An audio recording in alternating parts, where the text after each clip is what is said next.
Whew. The iPad has the audacity to tell me we've been live for 15 minutes. I hope that's not true. I Do don't you see think the it, I, counter? I didn't get a notification that we're live. I No. don't see a counter. It might just Yeah, be since I've been in here. it's lying. It's lying too. Oh Yeah. wait, it says we're live. Yeah, since I've been in here, it's lying. It's lying too. Oh wait, is it starting 13 seconds ago Okay. or 30 seconds ago? Sure. Yeah. I mean, that's good. All right. Well, anyway, hi. Have we been live for Folks. 30 seconds? Oh jeez. Well, at this point now, yeah. Oh wow, I didn't know. There we go. My live thing went live late.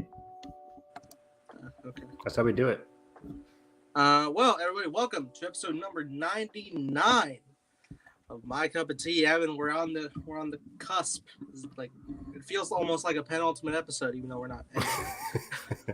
You know me, I love penultimate episodes. That seems crazy. 99 episodes, My Cup of Tea. Glad to be here. Glad to be back.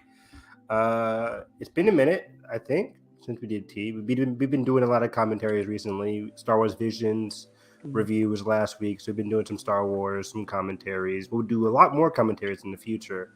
But yeah, this is exciting. It's always exciting when we get to talk about a Marvel movie, or just a big movie in general. We kind of got our start on My Cup of Tea, full circle with this penultimate episode. Like, we got our whole start talking about Spike Lee's The Five Bloods.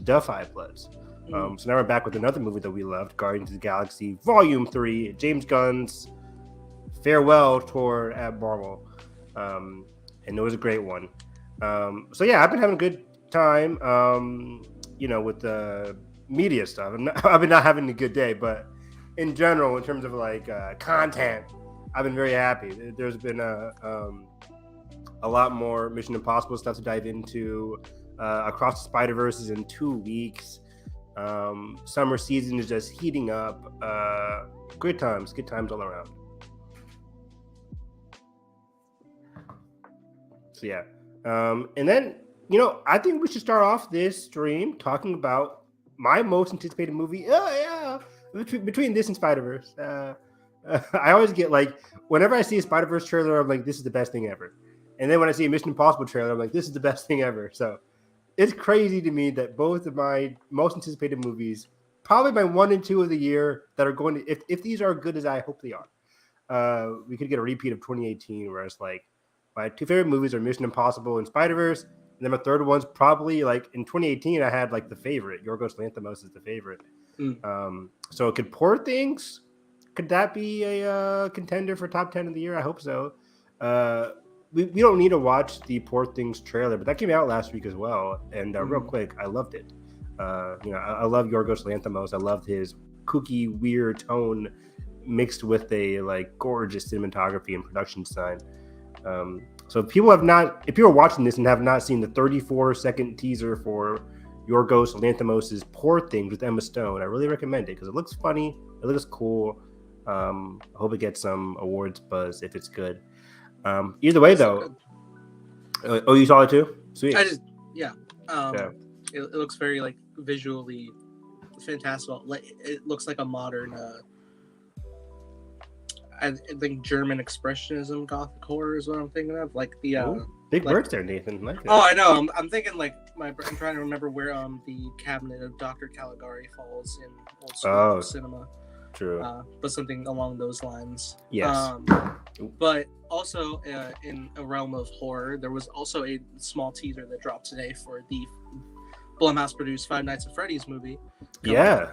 Which I think is looking fun. I'm pretty like casual fan. I'm not super deep in the lore. I do want to do a deep dive, but I'm intrigued enough like at the premise of a children entertainment animatronics coming to life at night, terrorizing security guard. I am so out of the loop with the Five Nights at Freddy's fandom and fame and anything Five Nights at Freddy's related. I guess I skipped that phase of life. Sure. I was gonna say middle school or high school, but I don't even know when that released. It was roughly around there, at least for me. Around there for you, so it must have been high school for me. I don't know what I was doing during that time. And not Five Nights at Freddy's. It's a pretty simple but effective jump scare game. Cool. I mean, I've seen it around, right? But I've never like played it. I saw some clips and stuff like, oh, this is scary. But it looks really good. I am kind of bummed that it's day and date with Peacock. It is. Granted, Halloween Ends opened up with like 49 million last week or last year. Even though that was also day and date with Peacock. So this isn't the fame of like Halloween. Doesn't have that franchise appeal. But I can see it being still a big, yeah. It's quite a successful game series. They've had, I think, upwards of at least 5 games. Wow. Okay, I didn't know it was that many. It's pretty large fandom, I'd say. Honestly, that I didn't know it was day and date, but that honestly entices me to like draw up a commentary. We could. That'd be fun. Our last, day and date commentary was Halloween Ends. I think it's October 27th, right? So like it would be perfect Halloween drop. Perfect Halloween drop. October's pretty weak this year, I think. I'm not sure. So I think it could do very well. Is Craven Craven is this year. Again, pretty weak. All right. I don't know. Let's see what the Rhino does. The Rhino! Yeah. Paul Giamatti's back, baby. Hell yeah. I don't even know who's playing the Rhino. I think we talked about it on one of our streams, but I blanked. Anyways, yeah, that should be fun. It looks really fun, spooky. I love a good horror vibe. Horror. Speaking of horror, Boogeyman's getting some good reviews, or good reactions at least, not reviews, but good out of the theater reactions. Oh, I went to a advanced screening for The Blackening, which is this black horror comedy, coming out June 16th in honor of Juneteenth. And I got an advanced screening yesterday. Went with my brother Jalen, and I liked it. It was pretty funny. It's predictable. It's simple. It's a black comedy with some good horror vibes. Like the tagline is like, "We can't all die first," right? Which is pretty hilarious. I really enjoyed the trailer when it dropped. Yeah, I had a funny time with it. It was a packed theater, a lot of funny, laugh out loud moments. Real quick, there was like this nighttime sequence, and I'm like, what is with cinema and nighttime sequences these days? It's hard to see shit. It was like the ending of Cocaine Bear again. I'm just like, what is happening? I still haven't seen Cocaine Bear. I need to see it. There's like a nighttime sequence of Cocaine Bear. I'm just like, wow, I can't see Jack. It's like blue, but not blue. It's weird. Oh, hello, right side. But overall, I really liked it. It's funny, it's simple, but it's a very fun time. So people are looking forward to seeing The Blackening just for a good comedic horror fun time. I think you should watch it. Check it out. Yeah, that's about it for me. I also got an advanced screening to see that Kandahar movie with Gerald Butler tomorrow, online screening. So that should be fun. He's doing double duty this year because I liked his first one playing. That was fun to see as well. But overall, enough jibber jabber. Well, what have I watched? What have you watched? Oh yeah, sure. What have you watched? Yeah. What have I watched? No, I finished Better Call Saul final season. Oh yes, you did. You saw Peak. You saw Peak. I saw Depression is what I saw. You sure did. Yeah, Tears in the Rain. Was sad. I didn't know they had an associative podcast about the show. I went to go listen to the final one with Bob Odenkirk. Oh, I gotta listen to that. I still need to finish it, but like I was getting into it. It's very insightful. As a lot of it's like it feels like all these shows have like podcast. Like Succession has a podcast. I don't know if I'm jumping into that. Last of Us podcast. Yeah, it was great. That was great. But yeah, what a time. It there's a weird like sense of, and it's weird to say because it's a very like on edge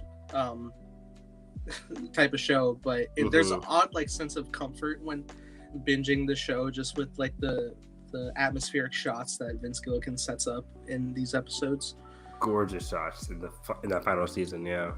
And it's something about it that just like makes you like so entranced with the world, and you know, it definitely serves well as a binge. I mean, I would love to have like watched this week to week because there is always enough story to be like, oh my god, like Josh, damn, that happened. But there is just something that's the enticing nature of it, right? Is like you want more after each episode. I think I would say I enjoyed it more than Breaking Bad.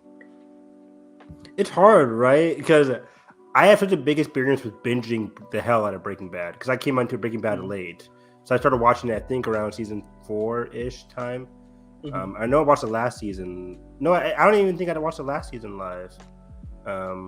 Maybe I did, maybe I didn't. But I just remember vividly watching that show on Netflix and like having that ingrained in my memory for all time. So I love that show. But Better Call Saul was just so different and unique and just fantastic in terms of like you could clearly see the beautiful character arcs between Saul and the Kim. girl Kim. Saul, Kim, Howard, Giancarlo Esposito's Gus, yeah, Mike, all clear cut, beautiful character arcs. The sense of dread and tragedy in that final season is so poetic because you know it has to go full circle. You know where it has to go, but the road to get there is so surprising and filled with so much heart and care. Especially, I think the big scene stealer of the series and of the final season for me is Kim. There's a scene with Kim. No spoilers, of course, for Better Call Saul. Please watch the show; it's fantastic. It's been a year at this point, hasn't it? This new season. It's been a year, but you know, people, I don't know. But there's a scene when she's on a bus and she starts crying, and I'm just like, dude, this is peak fiction, perfect. It's a gut wrenching scene, and it just.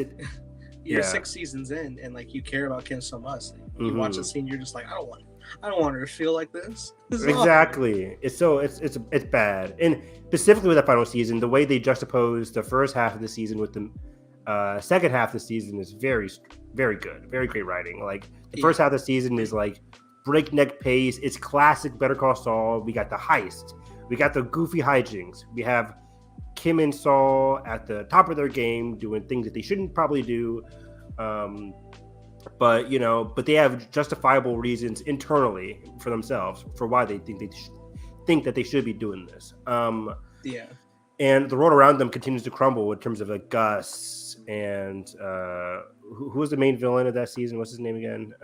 Lalo. Lalo. Fantastic, by the way. And Howard, like those kinds of worlds is very interesting and very cool.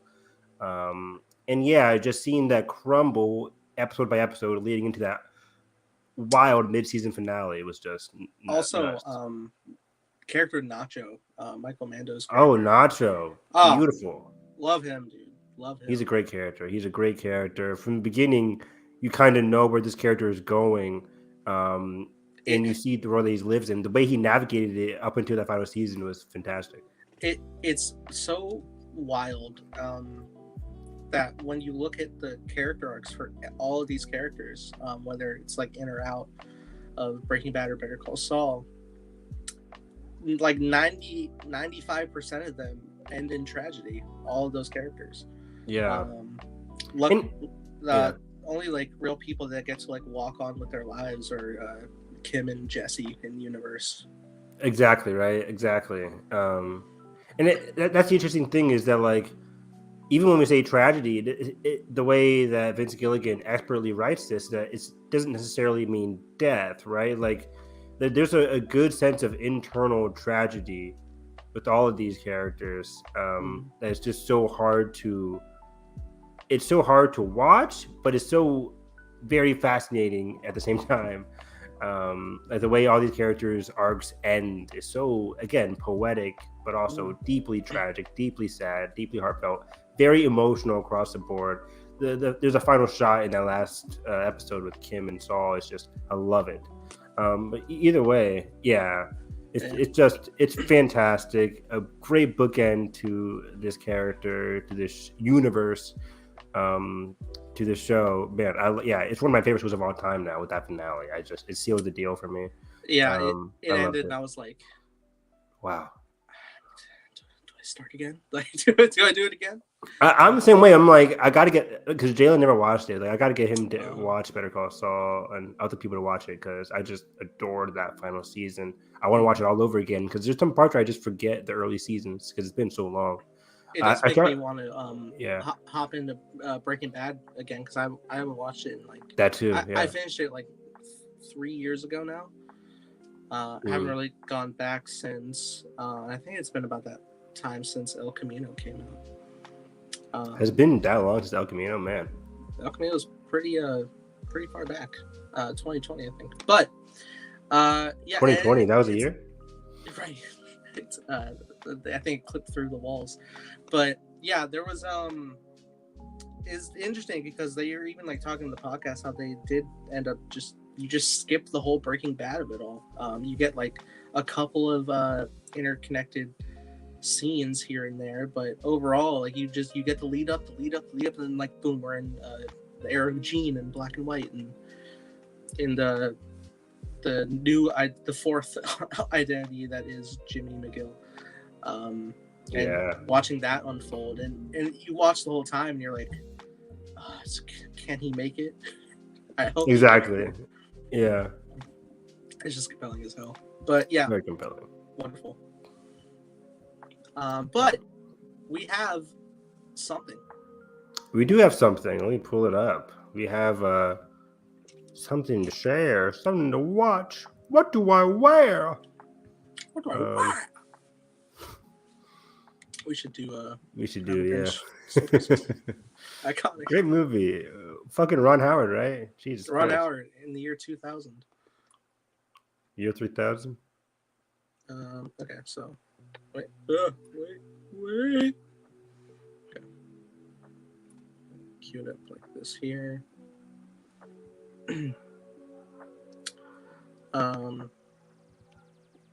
Here we go. Yep. Okay, yeah, we're gonna be checking out the trailer for Mission Impossible: Dead Reckoning Part 1. This is one of the most anticipated movies of all time. It's coming out in only like 2 months now. Super excited. Yes. What are the odds this movie ends on a literal cliffhanger? Oh my god. Is Christopher McQuarrie that ballsy to do that? Yes, he is.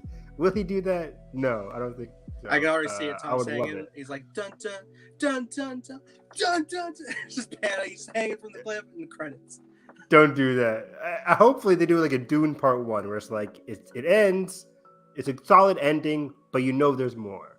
That kind of thing. I don't want to. Not for this. Not for this type of movie.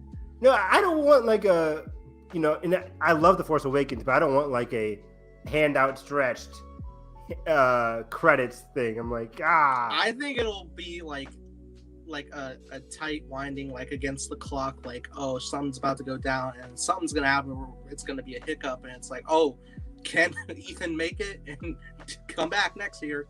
No, don't do that. Don't do that. You gotta do it. You have to market your movie, right? So there's gonna be a trailer for Part 2, and it's gonna be like, this is what happens in the movie. It's gonna be Ethan doing crazy stunts. So I think we're gonna get like an Infinity War type ending where it's just like, damn, that happened. Damn, we lost. Or damn, the case continues or whatever. But like, oh yeah, it's gonna end in a satisfying way, hopefully.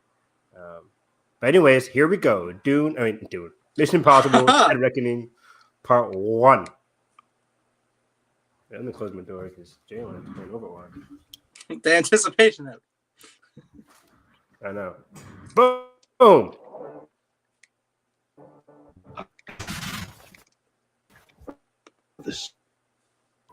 Some of our voices. Woo! And we cannot escape the past. Run, Ethan, run. Ethan, this mission of yours. It looks beautiful. Dearly. Kittredge! Oh my god, I love it. The world is changing. Oh, the music. They also have the goat. Truth is vanishing. War is coming. What is going on there? Been a long time, fam. Hey, You've no idea the power I represent. It knows your story and how it ends. Wow. But he knows a lot about Ethan. this feels like this grand spy escalation of Fast and Furious done Listen to me. better. Oh yeah. The world's coming after you. His fate is written. Cool. God, I Shall we love write these yours, angles. If anything happens to them, Don't hurt there's no place that Yosa. I won't go to kill you. That He's right there. Something's gonna happen. Cliffhanger. Ooh, Peek. that's a new lead up. Ethan, what's your objective? What's your ultimate objective? Complete the Train mission. scene, dude. Damn. Ooh. I Your get life a lot of will always vibes matter from Mission more to me. Impossible 1. And my own. Uncharted 2?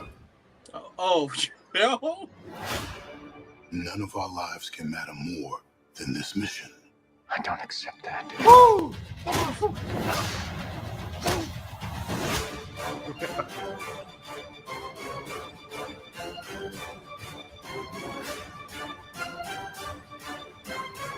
Man, that train sequence.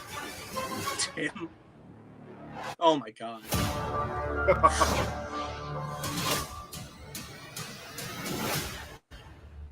Oh my god, was Evan, that's not spectacular. that far away. When I tell you, I'm seeing this 4 times opening weekend. I'm pulling a 4? Ryan Kellogg here. Try I'm seeing 10, this motherfucker. IMAX. I can't do that much. I'm pulling an IMAX, Dolby, Cinemark XD. I'm going to all of it. I can't A wait. Regal. I'm going to fucking Regal. I don't know. What does Regal got these days? I think some of them have an IMAX, some. But yeah, dude, like just hearing that trailer, it really epitomizes like Christopher McQuarrie's arc for Ethan throughout these movies. From he started with Rogue Nation and then Fallout, and then these 2 movies, Dead Reckoning Part 1 and 2. It's all about Ethan consolidating his family, his found family with Simon Pegg, Ving Rhames, Ilsa now as a romantic interest. It's like, and on top of that, the duty that he has had to do, the guilt, the trauma, I guess you could say, over the last whole franchise is all building on top of that. Where now in this movie, like the sins have come to haunt him. Can he protect his family that he's come to love so much over the last 2 to 3, 4 movies now? On top of saving the world, it's like I love when Ving Rhames is like, the mission has to matter more than our lives, and he's like, I cannot accept that. I'm like, oh my god, it's just that's what Ethan is. Such a great character. That's why I like this franchise much more than your average action and blockbuster like Bourne or Bond, where Ethan is such a fleshed out, realized character where he has like these issues that he just has to deal with, and his character arc over the last couple of movies dealing with again the sins of the past, his duty as somebody who's able to do these impossible missions, but also doesn't really care about his own life in comparison to others. So I really love it. I don't want Ilsa to die. There's so many rumors like, oh, Ilsa's going to die, but I have faith in Christopher McQuarrie and Cruise TC legend himself, Tom Cruise, to not kill Ilsa Faust at all. And then Haley Atwell is in this as well. Looks spectacular. Yeah. Palm Clementieff again looks maniacal, crazy, awesome. Can't wait for her to be a great villain. Who else do we have here? Elias, the main bad guy, who's like talking to him in this trailer. He's one of the main villains in Ozark season 1. And he was fantastic in Ozark, and I can see exactly why they chose him as the main antagonist, which was going to be different. He was going to be played by Nicholas Hoult until they had to recast due to like scheduling conflicts. But because they recast, exactly right. Like there was an article that came out today. They were like, because Nicholas Hoult is a different, body size, age, etc. They had to change the character entirely to somebody that has known Ethan for a long time. And that's what you can kind of see in this trailer, where it's like, I know some things about you, Ethan. I don't think that would have worked with Nicholas Hoult, who's like they could have played him off as early 30s. So it would have been a different villain. Yeah. So I think Nicholas is like 32, something like that. 35. I think I saw he was 35, something like that. Yeah. It was wild. Because there were Superman rumors. Superman rumors. Yeah, we never talked about that, but yeah, Supes rumors. It's kind of crazy to talk about Superman, Lois Lane rumors, because it's like remember the Spider-Man rumors? It was like, oh, it's gonna be these two, and then out of nowhere, Tom Holland was like cast. So it's yeah, like it was we were hearing it was like it's gonna be either Dylan O'Brien or Austin Butterfield. Exactly, and then it's like left field Tom Holland, who has been in like one thing. So it's usually going to be a random actor for Superman and Lois Lane. But either way, yeah, this mission trailer looks spectacular. Like the visuals, the action, the spectacle, the character work. I need this movie injected in my veins. And yeah, I'm excited. I'll definitely do repeats on that one for sure. Because hopefully the summer season may die down a tad, right? Because we're in right now the weekly release right now. We just we're about to have Fast X this week, which is hitting me that our Fast X review is probably going to be the 100th episode. Oh wow, Jesus! Which is funny. That's hilarious. Then the following week we got Little Mermaid, then Spider-Verse, then Transformers, then The Flash. Yes. I dare not look ahead. Elemental is in there somewhere. I think Elemental is the same day as Transformers. Okay. Indiana Jones closes out the month in June. Oh my god, yes, it does. And then July, I think it's just a break in the first week of July. Mm-hmm. And then it picks up with July 12th, Dead Reckoning after that, Oppenheimer after that, The Meg. It's crazy, dude. We've hit the stride. The summer stride begins this week with Fast X, which I'm seeing with a lot of friends this week. I'm excited for that. Nice. Yeah. Are we ready to talk about Dog Days? I hear they're over. Yeah. I have been listening to that specific song off the soundtrack. That and the No Sleep Till Brooklyn back to back. I'm good on No Sleep Till Brooklyn because that's a song that I hear across all media all the time. Oh, I listen to like a ton of Beastie Boys songs in a row on my Spotify. Just nice. to bop to. But yeah, Dog Days especially, it's just really good. Really, really. I was watching it again last night. I've seen the movie 3 times now. Okay, I'm twice. And I think it hits even more now because I'm about like a week and a half removed, or 2 weeks at this point now from my initial viewings. And initially, you gave it like 3 stars, right? That was crazy. No, no. I gave it 5 stars, and it remains because it's what it deserves. And what's great about the repeat viewing here is that you do know what's coming, but it's because you're like not hit with surprise after surprise in a row that you have even more of a chance to intake every ounce of emotion that they're giving you for all of these characters, and for that it can hit even harder sometimes. I agree. The first time around, not the best experience. I was running late to the theater, and I'm like, I really want to see Guardians of the Galaxy. I missed the first half of Creed. Thanks. But then it's funny when I went down to see it finally by myself last weekend. Mm-hmm. It was only like 5 people in the theater. It was Friday at 2 p.m. I was like, oh, this is peak. This is fantastic.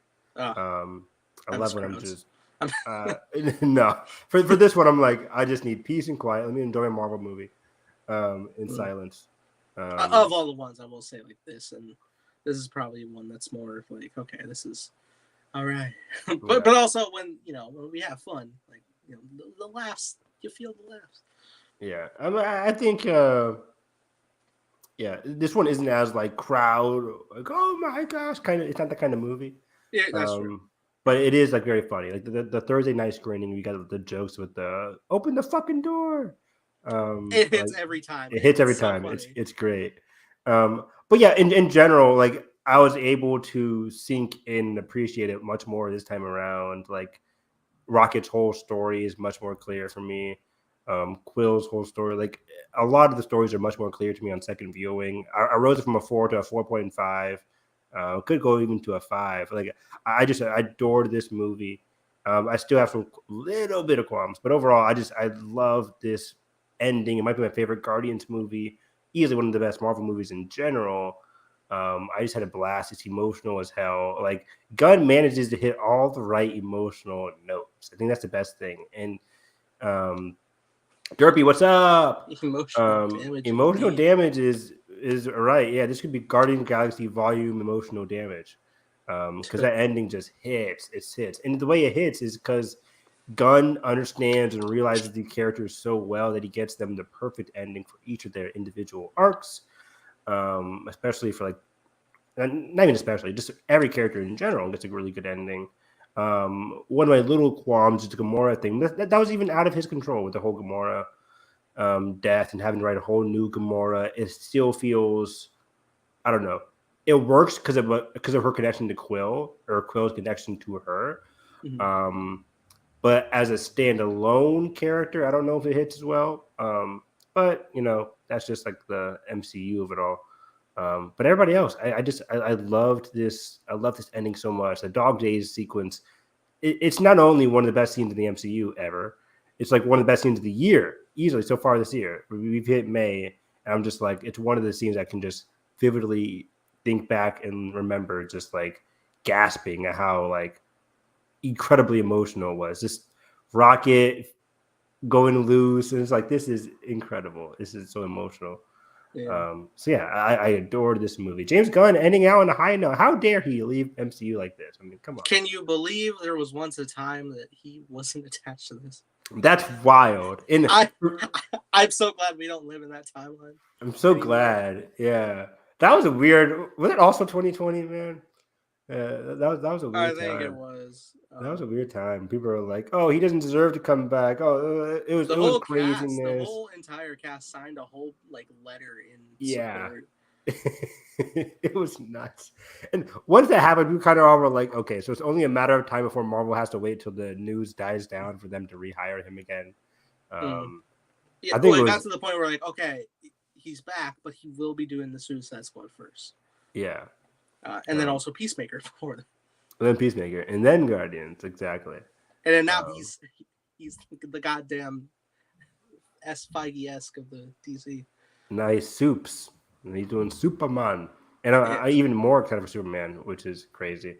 But yeah, is that not like the biggest hero's journey? Like getting knocked down while you're on top of the world, and then you're at the top of you get come back swinging, and like now it's fucking Superman. Like, damn. Yeah, one of the best superheroes of all time, or most widely known superheroes of all time. But yeah, where do we begin with this? Because there's so much to love about this movie. In a cage. You want to start from the beginning? Yeah. Because I think I could play it pretty well. Simply, I will say, because I was watching this third time and I was like expecting like, all right, here comes this scene, and then there was more scenes before every time, and I'm like, oh snap. So like to a certain degree I noticed the length of the movie, but I didn't see it as a loss. I saw it as like, oh wow, like this is great that we get the time in between these different, because they easily could have just like, all right, here come the hero swinging in the day, but we get even more time of like the excessive motivation with High Evolutionary and trying to get Rocket, which we'll get to. Yeah. When I walked out of the theater, I did not know it was 2.5 hours. You could have told me this was 2 hours flat, and I would have been like, okay, that makes sense. But I walked out, it'd been 2.5 hours. I was like, that's crazy. So I was gearing up for it to be a long 2.5 hours on 3 after trailers. 3 after trailers, yeah, depending. That's AMC life. It's not 3 hours for cinema. It's so funny because I was like, damn, there's a lot of trailers, and they also had like the Nicole Kidman pre-show, and they got the IMAX intro, and then they got the IMAX countdown. Like, oh boy. God, yeah. We don't get that. Cinemark is like, boom, trailers, play it, like, let's get out of here. I'm so used to it, and I'm fine, but like I can imagine the general audience just being like, fuck. Yeah. But I swear to God they do it because like people be late as fuck every time, even after all that shit. People will still be late. For sure. Like me. I was like, play more trailers, please. They're playing Dead Reckoning. Wait. But yeah, so we can go act by act here because it's pretty clear cut in terms of like the acts. Like, yeah, you say there's a lot of scenes in between, but I can clearly picture each act. It's pretty simple. So. Kicking the off. Cages, raccoons. The cage, the hand. The claw. One might say. And we see the face of a young raccoon baby. Just zooming in on the eyes, and then it changes over to our present day Rocket, who's hanging on to the Zune. Listening to Creep. Listening to Creep, acoustic version. And somebody had pointed out that Rocket has a like deeper connection to the Zune because that's like the only piece of like Quill he could hang on to in the 5-year gap. During the gap, yeah. Yeah. People are always trying to make deeper significance of the Let snap. me have this. The snap is, I will let you have this because it works in the context of this movie, especially the Nebula and Rocket dynamic.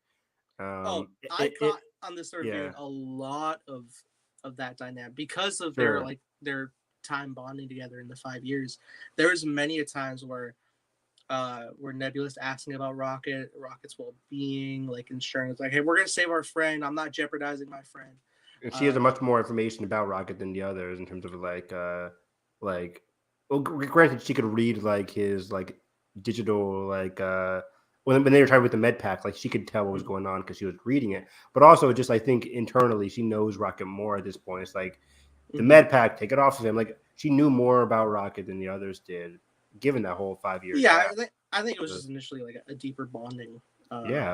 Between the two, and there's like a number of things. The Rocket, like as soon as he wakes up toward the end, like first person he asks, like, where is Nebula? Even though like her thing was on the comm, he still asks her first. When the team ends up splitting up, Rocket and Nebula go off on their own. Yep.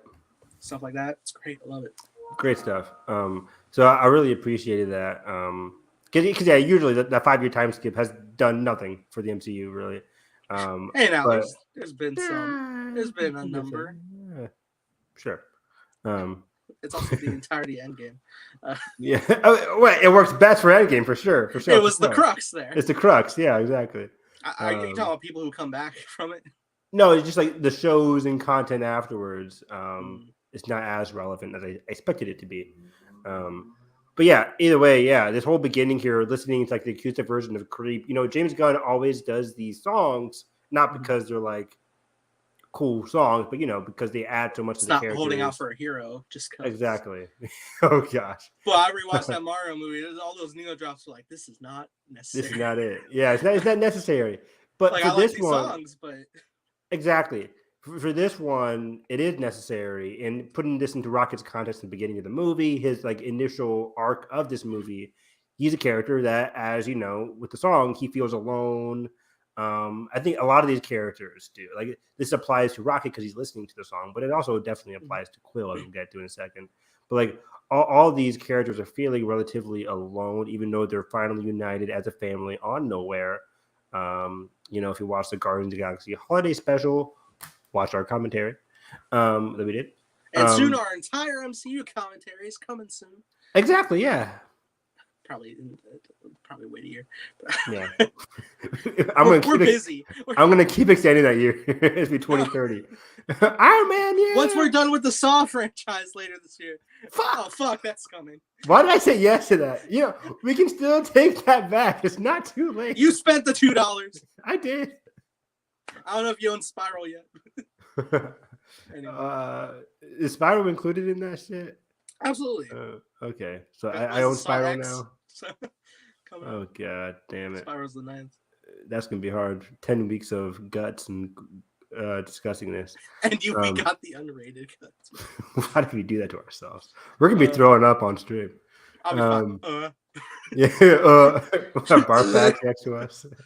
Anyways, though, Rocket's feeling alone. I kind of like that emotional arc here, where it's like it's interesting because you would think like, why are these characters feeling so lonely and disconnected at the beginning of this movie, even though they pretty much are living good, right? They're together. There's a family. They're on Nowhere. But I do like it that like all these characters, because Rocket, for him, right, it's like he's living good, but those memories still haunt him. Like those memories of his friends still haunt him. For Quill, the memories of Gamora still haunt him.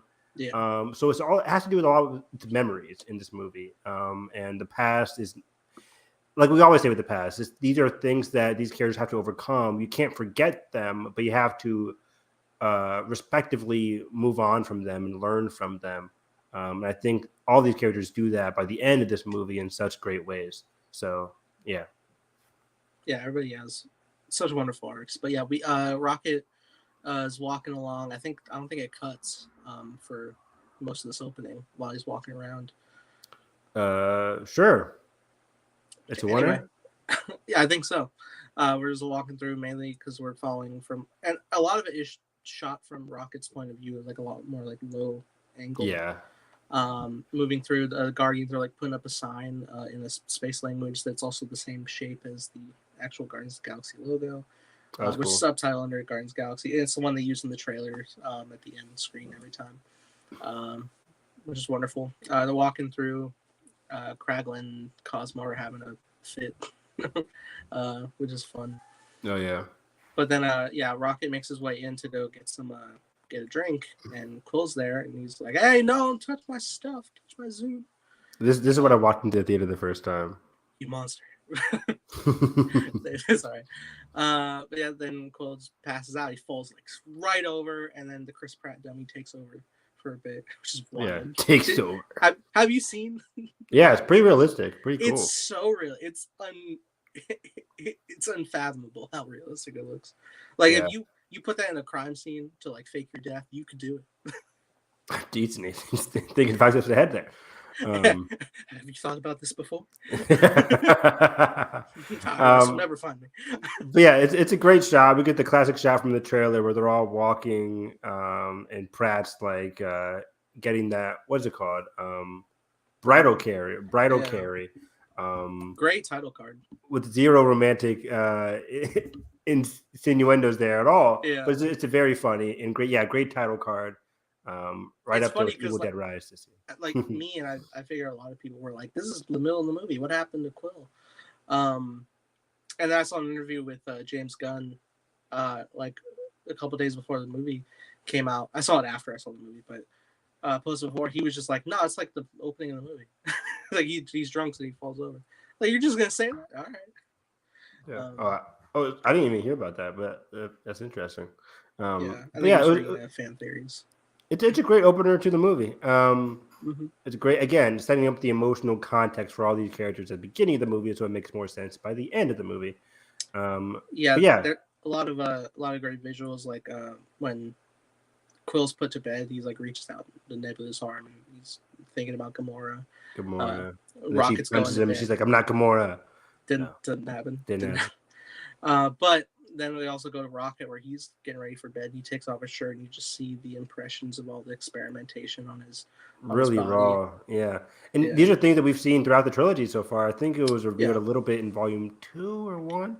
It's in 1. It's in 1. Yeah. There's a big shot when they're all locked up together, and Quill's like taking notice of Rocket's back. Yeah, there we go. Yeah. I couldn't remember if that was 1 or 2, but yeah. So we've seen this before, but it's like, again, given the context of this movie, it's to remind audiences, like, yeah, Rocket hasn't had the best past. This is going to be about Rocket, this movie. So yeah, everybody's getting ready for bed. We get the dark shot about Rocket, but then Homeboy, Adam Warlock, and God, what a great entrance! Fantastic, one of the best, dude. It's just flying, it looks so damn good. I'm like, that's a fucking album cover. Make that the LP album cover, man. That's good. Talk about a fucking great song choice. Fantastic. It's just, you're filled with the sense of like mystery. It's like, oh, is this who's granted? Comic book fans, we know what's coming. If you watched the trailer, you probably know what's coming as well. But you're also right now filled with like, is this bad? What's going on here? But very, very good song choice here. Yeah, and it is humorous, like what the characterization is going to be. Like Adam's mainly played as like a newborn child in the film, and it's funny because I'm watching and I'm like, this man wielded the Infinity Gauntlet in the comics. This is funny. This is not the kind of guy who would wield Infinity Gauntlet now. No, not yet. Something to look forward to down the line. Not wielding it, but just like of reaching a greater maturity and power. For sure. Wisdom. But yeah. This is a brutal sequence, dude. I didn't expect him to go so brutal with it's more so brutal, but given the reactions from the other characters, like the bystanders are like, ooh, it's like it's much more brutal, and the way he like moves his punches in these fight sequences it's crazy. But yeah, he comes in and he just goes straight for Rocket. Straight in. This is nuts because I'm just watching this. He's like, getting ready for bed, the light shining through his window, and just pow. Rocket. It's so weird. It's a very funny. It's like but then also you're like, oh shit. Yeah, it crashed right through Quill's bedroom, woke him up. Yeah. Yeah, they crashed, but then he does manage to escape for a second when Nebula comes in. Nebula got right to work. I loved that. Nebula exactly. She didn't give a fuck. She's like, okay, I got to get to work here. But he messes up a lot. He breaks Mantis's arm. Oof. Snaps it. He decapitates Groot, leaving him to be ahead. He incapacitates Drax. Groot was going off there. I like the whole sequence where he's flying with Groot on his back. Him up, yeah. Groot's like bundling him up, like trying to put like his wood up his nostrils. It looked like. I was watching like the way the vines were growing over his face. I'm like, damn, like they have to move Will Poulter's face like that, but like I know Groot's not there, so that's really well done. It was really cool, yeah, exactly. But yeah, then he eventually gets decapitated. I'm like, oh boy, not good. Then you see homeboy Sean Gunn, what's his name? Kraglin. Try to do the whistle, which is hilarious because like the music starts building it up. It's like, oh, it's gonna do it. Ineffective, 0%. Yeah. Who threw that? Yeah. That was great. Oh, it's so fun. But I love Kraglин's like telling because the other girl's like weeping next to him. He's like, shut up. It's a very short scene. It's very hilarious. Kraglin is very good in this movie. Yeah. But then another thing happens because Rocket isn't initially taken out yet. He's still running around. But I guess it was he gets like the full blast to his chest from Warlock. Yeah, because he's trying to like fire up some guns against Warlock, but then Warlock comes in and just boom, instantly. Boom. It didn't look that bad because like you don't know you have no perspective on like how much damage Adam's like powers are. So when you hit him, it's like, oh man, that hurt. But then you see the effect when Mantis comes there, and it's like, oh whoa, this is way more dangerous than it looks. Yeah, and it's intense. Like I love the sense of panic. Yeah. When like because Peter comes in, and Mantis like, we need a med pack, and Peter doesn't like run real like he's shocked for a second, like he's just stunned and laser focused, and then he stumbles over, sets his guns down, get a med pack, and you do properly see how it works. I like the establishment. Like as soon as Mantis puts it on, snaps her arm back, like okay, that's how it's supposed to work. Yeah, good. And then you put on Rocket, and he just like electrocuting. He's foaming at the mouth. It's bad. Yeah, not good. Nebula's like, get it off. Yeah, it's like it's not working, not at all. Because he has all those mechanics inside of him, and especially because they reveal he has like that bomb later on inside of him. So it's like, he's got that dog in him. No, not that. But yeah, not looking good for Rocket. So they had to take the medic pack off here. But eventually, I think before that, Drax gets in on the party with Adam Warlock, and great stuff with Drax versus Warlock here. Yeah, I think Drax is initially the one to interrupt the taking of Rocket after he got blasted. But yeah, I love that scene going down. But then he does get beaten down quite a bit. That was great though, like at first because he throws it and there's great camera angle like falling with the roll. Oh, that was so cool. Yeah. Like Drax like yeets him and the camera just like so cool. That was a very genius directing on James Gunn's part.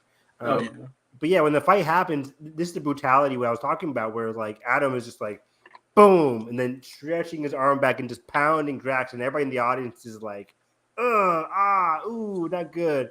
And then finally, like, do we dare lose a member? Exactly. I'm like, what's gonna happen right now? Like, is this story gonna be about Drax? Like, then you gotta save Drax, but no. Nebula comes in with the clutch stab. Ow, that hurts. Not good. Nebula is so good. Great one-liners, yeah, perfect.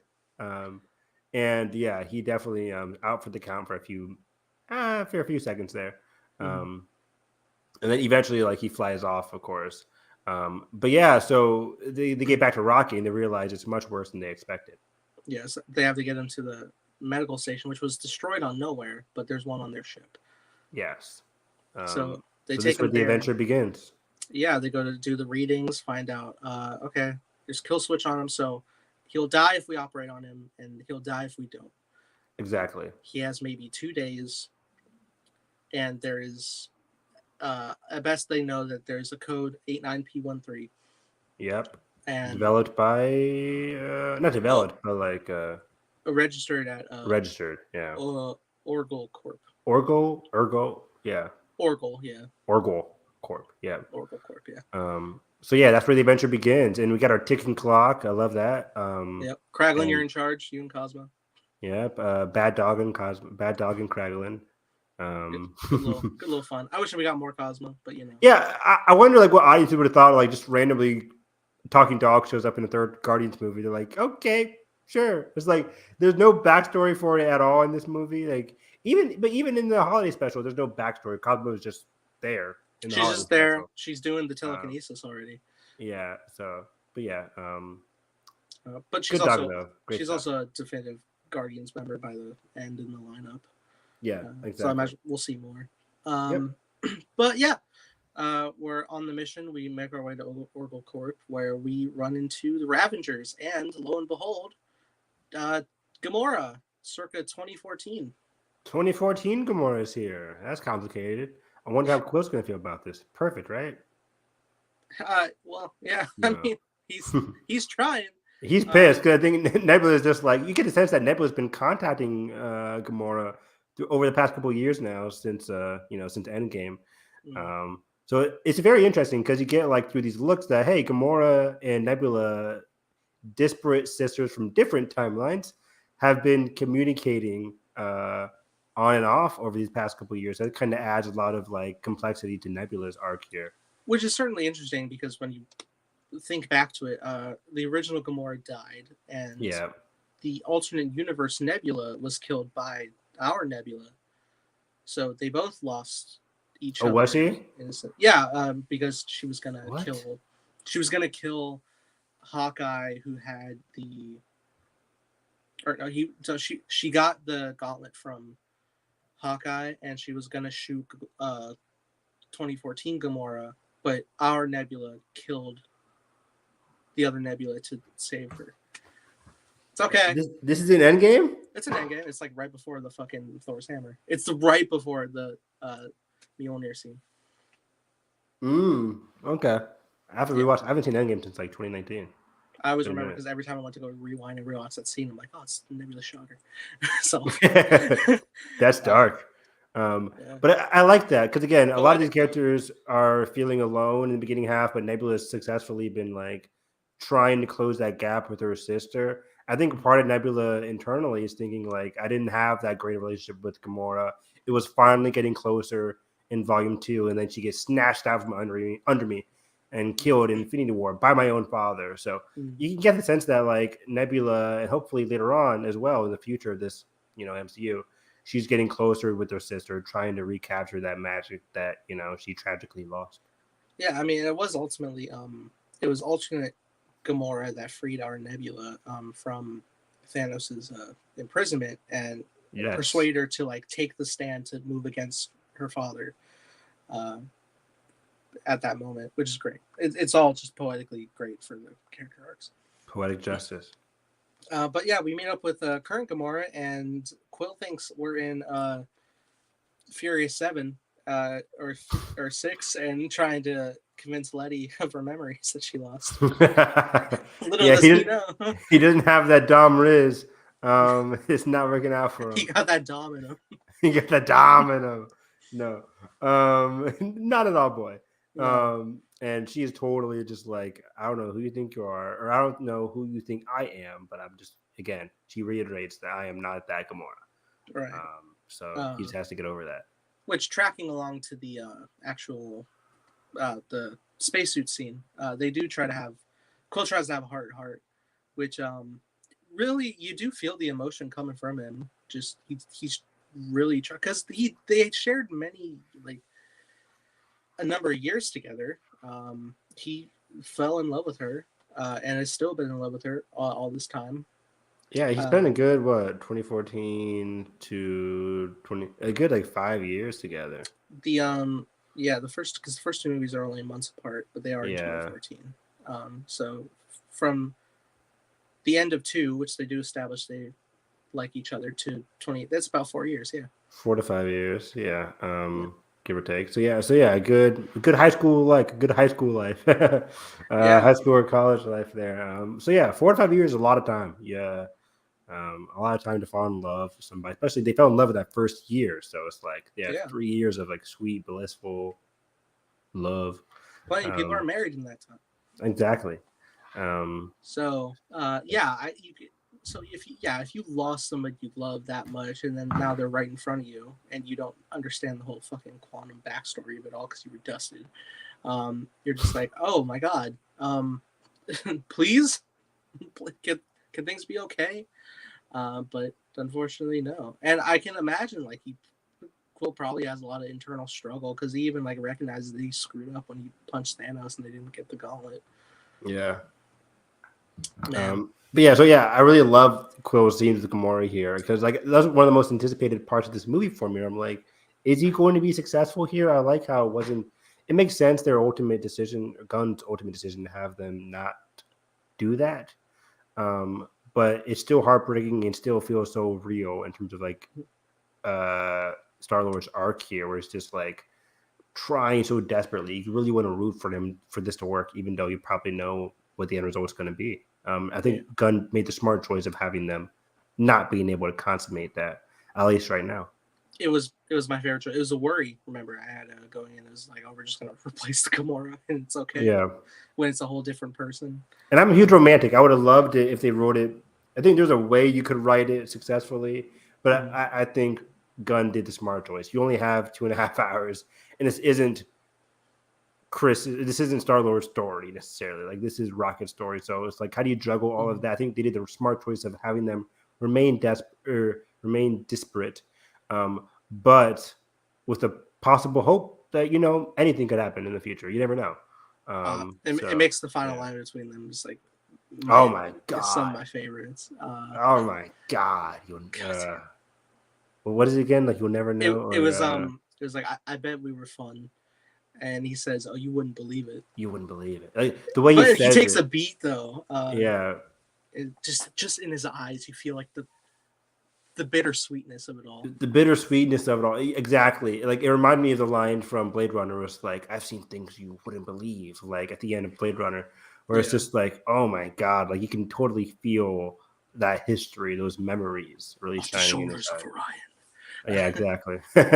Probably not that deep, but yeah. I'm feeling the tears in this rain. Oh, for sure. I was like, I wasn't fully tearing up here, but when the dog days started happening, I was really Drax every time. Yeah, it's great. But yeah, I love this whole Orgo Corp going back here, going to that whole scene here. This is when they play the It's Brooklyn, right? No, it's not. Oh no, that's way later. That's way later. That's way later. That's when they're in the comic accurate suits. Exactly. What do they play when he's going down here? I forget the song choice, but it's pretty fitting. It's the one from the trailer. The fucking Oh yes. I forget the song choice, but either way, it's very fitting. And I liked it. Very funny whole like 0G sequences they trying to get down to the planet. Overall, I didn't mention this up top, but like, I love the whole sci-fi-ness of this entry. This feels like the most sci-fi Marvel movie ever. And I was talking about this with somebody else. Maybe it was you. But like, I forget. I talked to so many people about this. No, it wasn't. It was on Edgar and Josh's stream. But like, so many other MCU movies have billed themselves as like the sci-fi entry of the MCU, like Quantumania or Love and Thunder or something like that, where it's just like, those have good they have sci-fi elements. I wouldn't say good, but they have sci-fi elements. But this one feels so well realized and so sci-fi goofiness. Like, the way it's directed and shot, it feels so like I'm watching Star Wars for the first time. that kind of feel for me. There's an interesting thing is like I feel like everybody who's a fan of Star Wars, which is most people in the filmmaking industry, is whenever they try to make their own sci-fi element, there was always the theme of the used future. Mm-hmm. Although when you do look at like stuff like the Quantum Realm or like Ragnarok, you see like there's this world, but your entry to it is pretty like just the front door, right? It's pretty just like at the surface, like, hey, it's a wacky thing. But every time like you go into like one of Gunn's things, it's so lived in, so detailed. Like we enter this Orgel Corp, you feel every inch of this like inner workings of this corporation, how it's functioning, and like every world you visit, everything has just like such a depth to it, like so much like inner detail that I'm sitting there and I'm like, all right, so I'm not crazy for going this deep. Like yeah, I think that's the best part about this. I think you nailed it. Where it's like everything feels so real. Like Orgel Corp, it's real, but in like the weirdest way possible, and that's why it feels so Star Wars. Like Star Wars, like Jabba's palace seems like something you would never ever believe, but it's so well fleshed out that you're like, oh, I can kind of see this actually happening. Like the same thing for Orgel Corp, like the gooey walls, the weird exterior, you the feel weird people the inside functionality. of it. Exactly. Even though it's so weird, you can feel the functionality, you can feel how it lived in and how it operates. So that's why it makes everything so real. Same thing for High Evolutionary's warship, where it's like it's so weird. It's like a triangular prism, but it works given the people inside of it, the way it functions, etc. There's also like a great I'm not gonna like call it a cheat, but like a grace that if you try to like put in, you could have so many different like elements placed into like a High Evolutionary ship, because it's so massive. It's just like, oh, like you want to just have like this new thing, an idea you can have it because it's as big as a like damn near a planet. Yeah, it could be anywhere on that ship. Exactly. But yeah, when they get down to the surface level, I loved one of the most hilarious scenes of this movie. Well, before we get to the hilarious scene, like I love the emotional scene between Quill and Gamora, where he like sets himself up on like the private line and they're talking. The whole scene was very reflective, and again, it's just him again trying to reminisce with Gamora, and she's just letting him down again. But the funniest scene happened when they could all listen in. And they're like, oh, we can listen in. He's like, what the fuck? It's like I'm on the blue line. It's like, what's I press blue for the blue suit. The blue is everybody. What do you mean? Blue is for red. Red is for green. Green. Yeah. And then, oh no. Well, see, here's the deal. When I started dying in the theater with Drax, is like, I thought it was intuitive. I just started dying. I was like, oh my god. Drax had some zingers, and that one was just killing me. I was like, I thought it was intuitive. I was like, no, like why? That was hilarious. Nebula just dying too. She's like, I just thought it would stop on its own. Oh, no. Oh, poor Quill. Can't catch a break. This poor man. He just he's the victim in this, damn it. Yeah. This whole Orgel Corp thing has some very great, hilarious scenes. It makes me like want more. I need to watch Castle, man. I love Nathan Fillion. Yeah, Nathan Fillion was killing me. Like people have been wishing for him to be in these movies for so long, and he just kills it in this scene.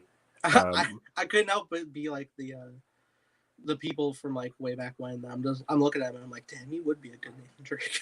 Just oh yeah, for sure. The voices, the cadence, the way he carries himself. But yeah, like when they're trying to get into the Orgel Corp here, they successfully make it in. Blah blah. But we get the funny scene with Nathan Fillion and the two other aliens where he's talking to the other alien. It's like, oh yeah, there's like this one thing that I just saw over the weekend, whatever. And the guy's like, the other aliens are shaking his head. He's like, I just made that up. Oh, I thought you said something else. No, you didn't. No, you didn't. Oh man, that killed me every time. And I love the setup later when like they're like playing. It's like, what the fuck was that? What the hell was that, guys? Like you just know procedure. And man, it's like, oh, you want me to explain it to you? Drax has to jump in, like, yeah, morons. I'm angry too. God damn it. That was too funny. And then in that scene, and Quill's trying to like over-explain like why they're in this entryway, and he's like, well, there's certain people. Sorry about my guy here. Like, he's the boss's nephew. Yeah, And then Nathan Fillion takes a beat. He's like, Oh, yeah, okay. I I got one of those I go, right. this guy. I love this guy. You're doing a great job. This guy. I'm gonna go to jail for murder.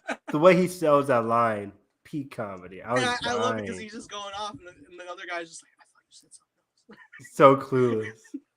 So funny.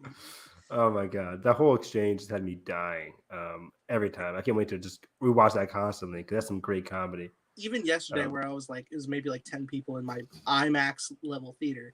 We're all still cracking up at that part. It's so funny. It's so funny. So yeah, what happens after this? They split up, do they? They do split. Mantis and Drax. They go to they turn to look for a way out. Yeah, a way out. The docking bay, basically. Yeah. Where again, great scenery, great production design. There's this whole area here, like there's like fountains and gardens and shit, and then the whole family's walking around. Very cool. It was great. And then there's a person talking about the history of the High Evolutionary who was played by Tiffany Smith from Collider, which was interesting. She said she was in the movie. I watched it twice. I'm like, where was she? I missed her twice. Like that was her. I meant to take it. I meant to notice it my second time, but I totally forgot. So, say it again. Where is she? The like infographic lady talking about the history of the High Evolutionary. Okay, damn. I was watching the second time. I was like, was that fucking Tiffany Smith? And I watched this time, and I'm like, that's her. I'm so happy for her, man. Yeah. Back in those 2014 Schmo days, used to watch her live all the time. Oh my god. Jesus Christ. Wasn't she one of like the movie talk hosts as well for like reading the questions? No, I don't think so. I think she was like strictly Schmo. She would come on Movie Talk occasionally, but she wasn't on like the mailbag. Okay. I mean, I knew she's the Smith Lord. Yeah, she's goat. Take me back. Take me back when everything was okay. I know, right? Back in my college, get out of class at 11:50 a.m. I'm riding the bus to high school. I'm just like, all right, it's movie talk time. Movie talk time, right? In the back of the bus, it's cold. I remember my freshman year, like I had a great schedule because I got out of class like around 11 a.m. I would have no classes after 11 a.m. Peak, loved it. And then I would go to the dining hall and just like watch movie talk while I'm eating lunch, headphones in, not giving a shit about anybody else. Yeah. It was great, good times, man. Take me back to like not worrying about work and students. Take me back to before I knew my good friends of these podcasts. Exactly. Take me back for a new fucking Nathan that doing 99 streams of from comic cape shit. Cape shit. Oh, take me back to before the term cape shit was coined. Before the 2016 BVS discourse. Oh my god. Me being naive enough to be like, I thought it was good. And I still have enjoyment. It's good. I like it. I like the ultimate cut. I'm tired. Is what I am. Yeah, mostly. Yeah. God, every discourse ever. It's just like I remember because like all that discourse, I was at my heyday of fresh internet. Like I'll fight for blood in every comment section. Same, dude. Same. And then I'm just here, Jay. Like, what's the point? I was so raw in my 2016 days defending Kylo and Rey. Getting called a lot of words. 2016 is a dark spot. But man, 2014 was even before The Force Awakens came out, man. What are those days? What are before Star Wars came back? What happened? Oh my god. It was all just rebels. That was like back in the day where it's like, oh, could they be making a Godzilla versus Kong? I hope so. Could that be happening? That was back in the day where I'm hearing like, oh my god, Michael Keaton and J.K. Simmons are going to be in Kong Skull Island. It's like, no, also 2014 when Black Adam was announced. Black Adam's been out since 2007. yeah, even before that. Yeah. Good God, even before Man of Steel. Man, I'm still waiting for that to come out. Tragic. Black Adam came out. Did we review Black Adam? We had to, right? Yeah, it's in here. Yeah, we did. It's in here. Yeah. I think we were like. I liked it.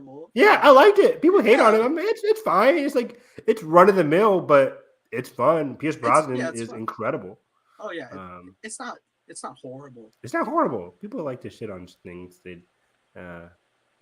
Long story. You gotta either have extremes, one or the other. There is no gray areas. There's no 3.5 out of 5 stars. Anyways, so Tiffany, great to see you. So yeah, during this, subscribe. Like and subscribe to whatever she's doing. I don't think she's with the supposedly or Kristen Harloff's channel. She's not watching us. She's not watching us. Maybe she is. I'm sorry. Is Tiffany Smith Derpy Entertainment? What a mind bend. That'd be amazing. But anyways, yeah. So we also meet while Drax and Mantis are doing their thing. We meet Gunn's wife. She's back. Yeah. Don't tell Twitter. Don't tell Twitter. As she's been the one commanding like the communication relays, basically. Yeah. Gamora's gonna shoot her in the leg, and it's gonna be shockingly awful. Yeah, because they found like 89P13's database, whatever. Yeah. Initially they couldn't find it, but then Gamora puts a gun to that poor lady's head. Not Gunn's wife, but the other alien. Yeah, Ura, yeah. And then eventually they realize there's no information on it, right? No, there's info, but it's locked. It's locked. Yeah, there's info. It's locked. They need a key to open it. They don't realize until later on that High Evolutionary's dude, his secretary, who Quill bumped into, who they bumped into in this scene.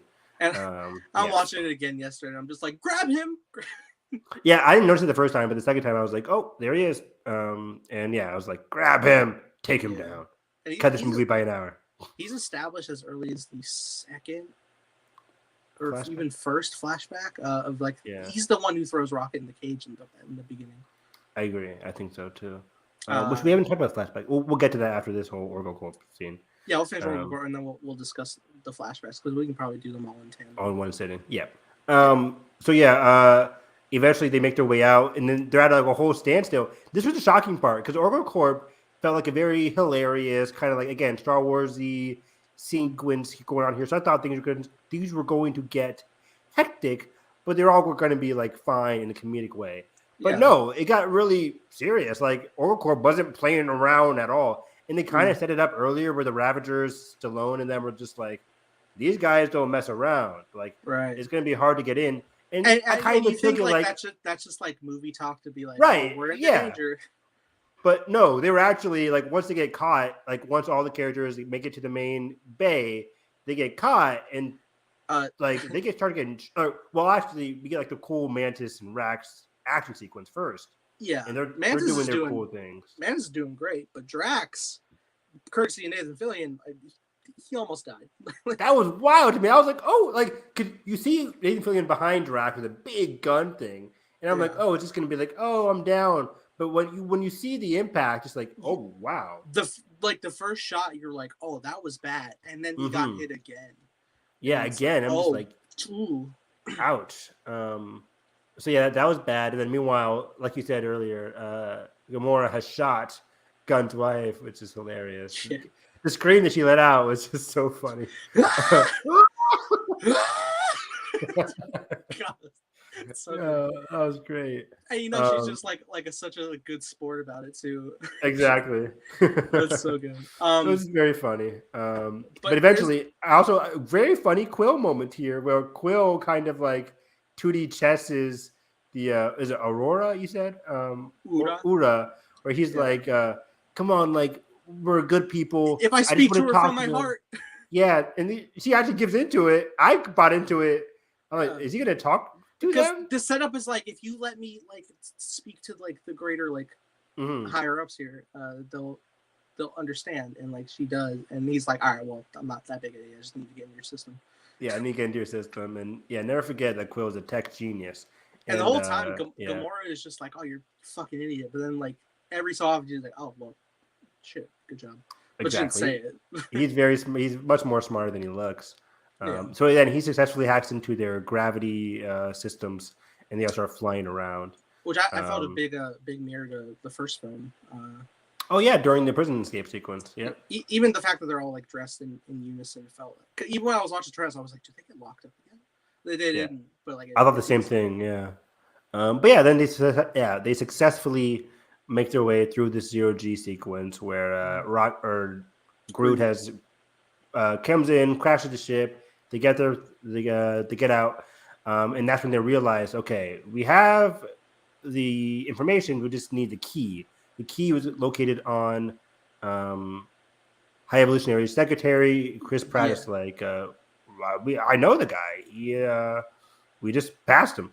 So what they end up doing is like that's when they see the hologram of the experimentation on Rocket and how gruesome it is, and everyone's very off put by it. It's very disturbing, and even Mantis asks like, why didn't he tell us about this? And it's just like, why would he? You know, Nebula even says as much, like, this is worse than anything Thanos ever did to her, which is big.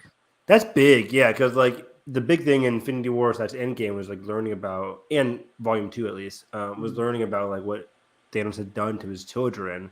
So we have history about that. So when Nebula says that was less than what she's watching with Rocket and High Evolutionary, it's disturbing. And again, I like how we're not watching it; we're watching their expressions, and that makes it even more disturbing. It's very good. And the whole thing is very disturbing because like you hear the cries of the animal that is Rocket, and the scientist like, stop working, she won't stop moving.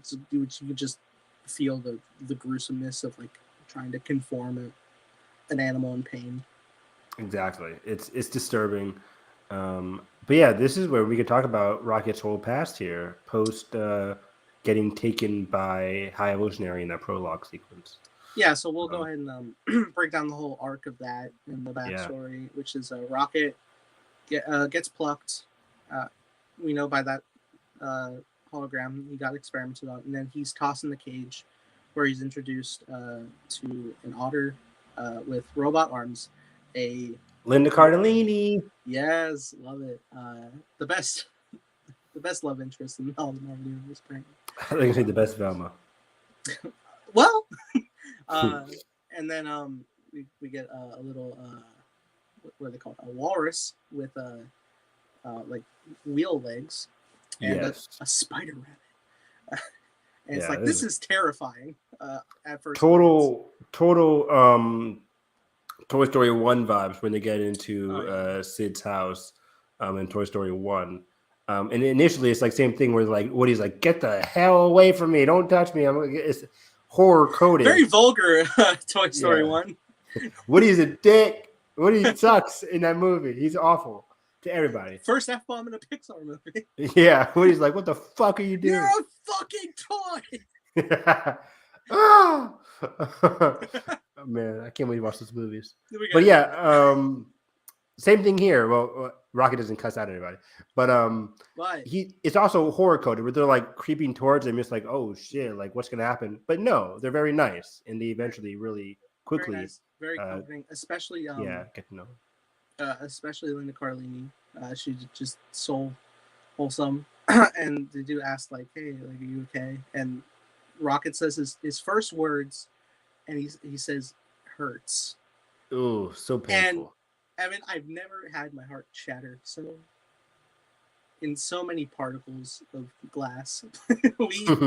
We're here, and it hurts every fucking time, dude. I never expected. I forgot that was initially his first words until after I watched the movie. People are like, that was his first words. I'm like, oh, it just adds so much context to that scene. Like, he's been living through hell, basically. And you hear the pain in like him forming those words. Was that all Bradley Cooper, by the way? Young Rocket? No, Young Rocket was played by a different actor who I'm blanking on. The adolescent Rocket was Sean Gunn, and the young adult Rocket was Bradley Cooper. Okay, cool. I didn't know that. I was curious. I was like, I don't think that's Bradley, but I couldn't get a read on it. Yeah. But yeah. It's awful because like as he's thrown in, like he's obviously it's fresh operation, so his head is shaved, and you see like the incision on the scalp. Mm-hmm. It's bad, man. But Linda Cardellini rubs off the like the blood.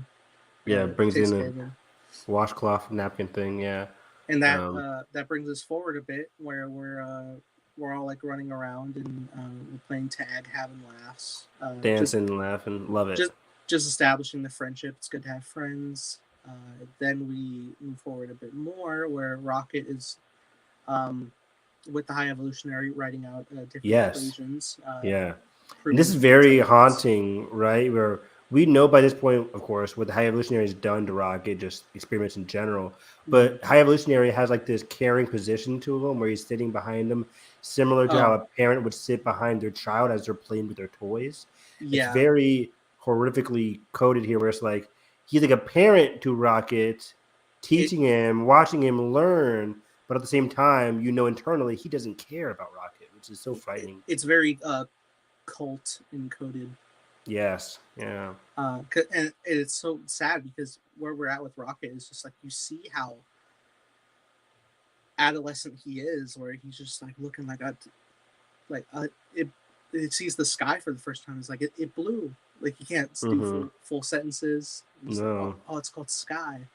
Like, oh wow. And then he's like, what sound? Because the music's playing, and that's where he's introduced like what a song is. And he's like, we like it. No, we do. And it feels very wholesome with how High Evolutionary is being with him.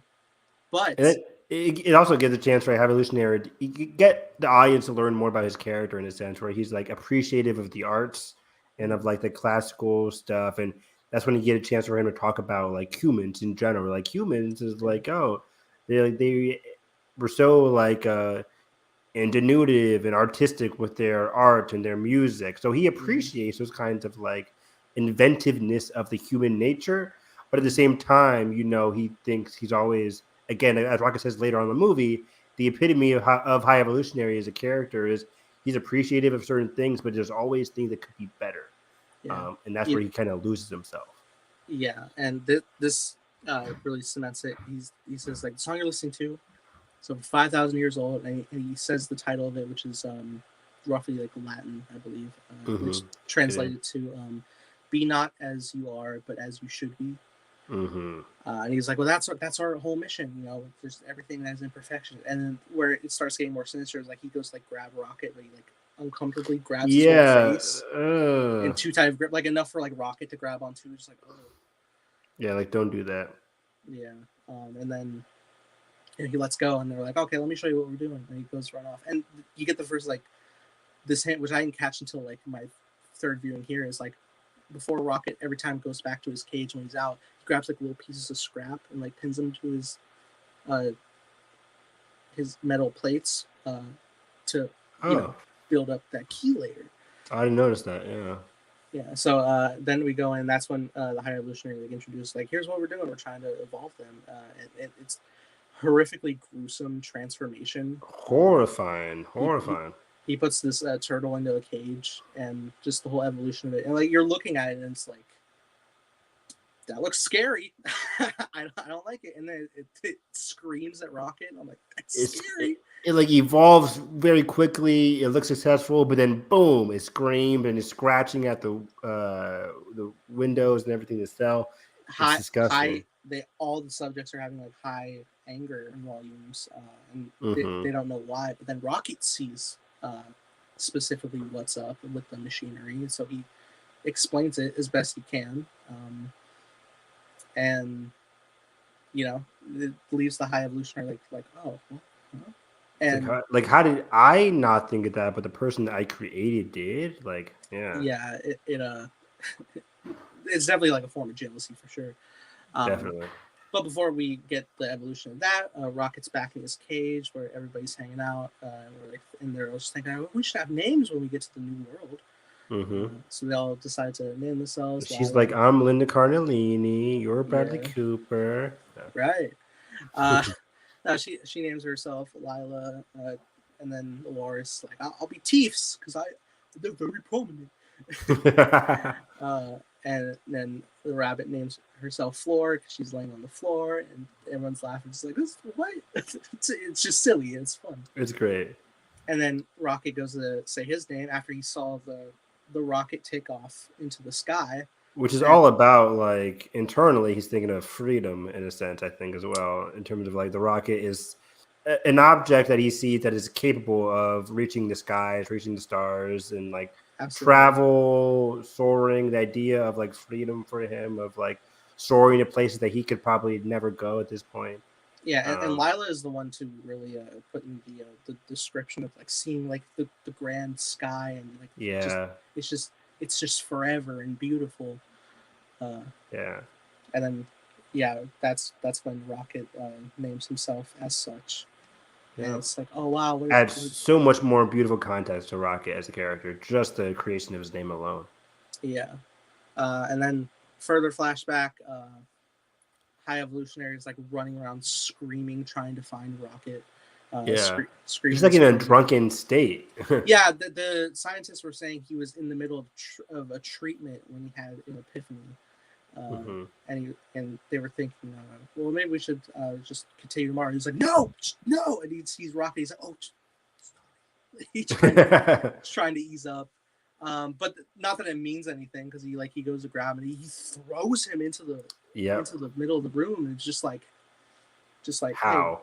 Hey, how? Yeah, and he's incredulous. And I love this. I love his performance. Because it's framed so beautifully, because he's like has so much energy, but he has to like duck down to meet Rocket's level. Yeah, and it's just like, how did you know? How did you know? I made you. And then he paused for a second. He's like, because it worked. And you look over and like all the creatures, like they have like kangaroos and shit, and they're all just they're evolved and perfectly. Like you mentioned, like there's a hint of jealousy, not even a hint, like there's a lot of jealousy internally going on within High Evolutionary at this point. And I love it, same thing, like the way I forget the actor's name, but very good actor, Chuck Wooji. Yeah, the way he's performing this whole scene is so like maniacal, but just like distressed, but there's a hint of jealousy. Like he performs it very well here. Like this is a true sense of his villainy in this scene. Because like it worked. Like I finally found the answer. He finally found his quest here. But then at the same time, he still doesn't care about like what came before in terms of Rocket and the other one. So, oof. And it's so sad because Rocket's like, does this mean we're going to a new world? And he just takes High Evolution takes a piece like, we? It's like, no. And he like really talks down to Rocket, just being like, you could solve what was specifically wrong with these calibrators, but you couldn't figure this out, that you're not going. Like you were just a means of I think this is something like the means of abomination to learn from to better the further tests. Like you're just like a learning curve. That's it. You're nothing else. Yeah, he's like gloating to Rocket. It's odd. It's disgusting. You couldn't figure this out, Rocket. It's like, oh my god. Yeah, because he didn't have the other thing, so he's trying to one up him. Yep, 100%. Yeah. And then it's at that moment, it's just like, he basically just calls Rocket absolutely nothing. But he's like, but your brain, that I want to study further. Effectively, just dissect you. You're gonna die. Yeah, I'm going to take you apart and fuel you for my benefit. And he goes, and Rocket kind of understands that last part. He's like, okay, it's over now. And then and even as much as the other scientists asking, like, what do you want to do with the rest of Batch 89? And he just like incinerate them. But he says it in such a way of just like, of course, like it's nonchalant. Like obviously, there's no other option. Duh. Destroy them. We don't care. They're nothing. They're not what I'm evolving to. They're filth. Yeah, they're the past. We're moving on. We move forward. Yeah. And then Rocket gets thrown back into his cage, and as soon as the scientist is off and away, he gets to work. It's just like, Rocket, play tag? I can't right now, Floor. It's trying to put it together, and they're all like in a panic. What are you doing, Rocket? It's like he spills it. It's like, it was all a lie. We're not going. And Tief's like, well, that's not true. We're going any day. They know. And Lila's in just such disbelief. It's just like, no, that can't be. But Rocket's so adamant, and of course, like, why would this friend lie? So they're like, oh, okay. And he made the key. He's just like, look, I believe if we get on one of those ships in the hangar, I can fly us out of here. I believe it. We could do this. And this is when I was starting to get super nervous, dude. I was like, oh no. Like I was like, could this work? Could this actually happen? But I was like, they're still in the depths of this ship here. I don't see it happening, but I did not expect those to come next. Well, it sucks because like when I saw the trailers, like that hug between Rocket and Lila, I thought that was a reunion. After me too, right? Yeah. So Rocket breaks open the key and he swipes it and it works. He opens Lila's door and it works. And they hug. Get the hug. Yeah. It's like, it really is good to have friends. Bang. Boom. And fuck, dude, it hurts. And she falls Lila's down. down. And again, so nonchalantly, she's like, "Yeah, I figured you would do something like that." Back in the cage, and Lila's just like looking out, and like her vision starting to like get. Oh, it's so sad. Yeah, and she's like, "Sky." God, Oh, that's dark. Yeah, why? that's sad. It's so sad. And then Rocket, like the way the sound design here is really good because it goes like you can feel the anger building up in Rocket. It's heartbreaking. And he just lets out such like a guttural yell of pain, just pain, nothing but pain. All while High Evolutionary is calling in for backup to take down the rest of the batch.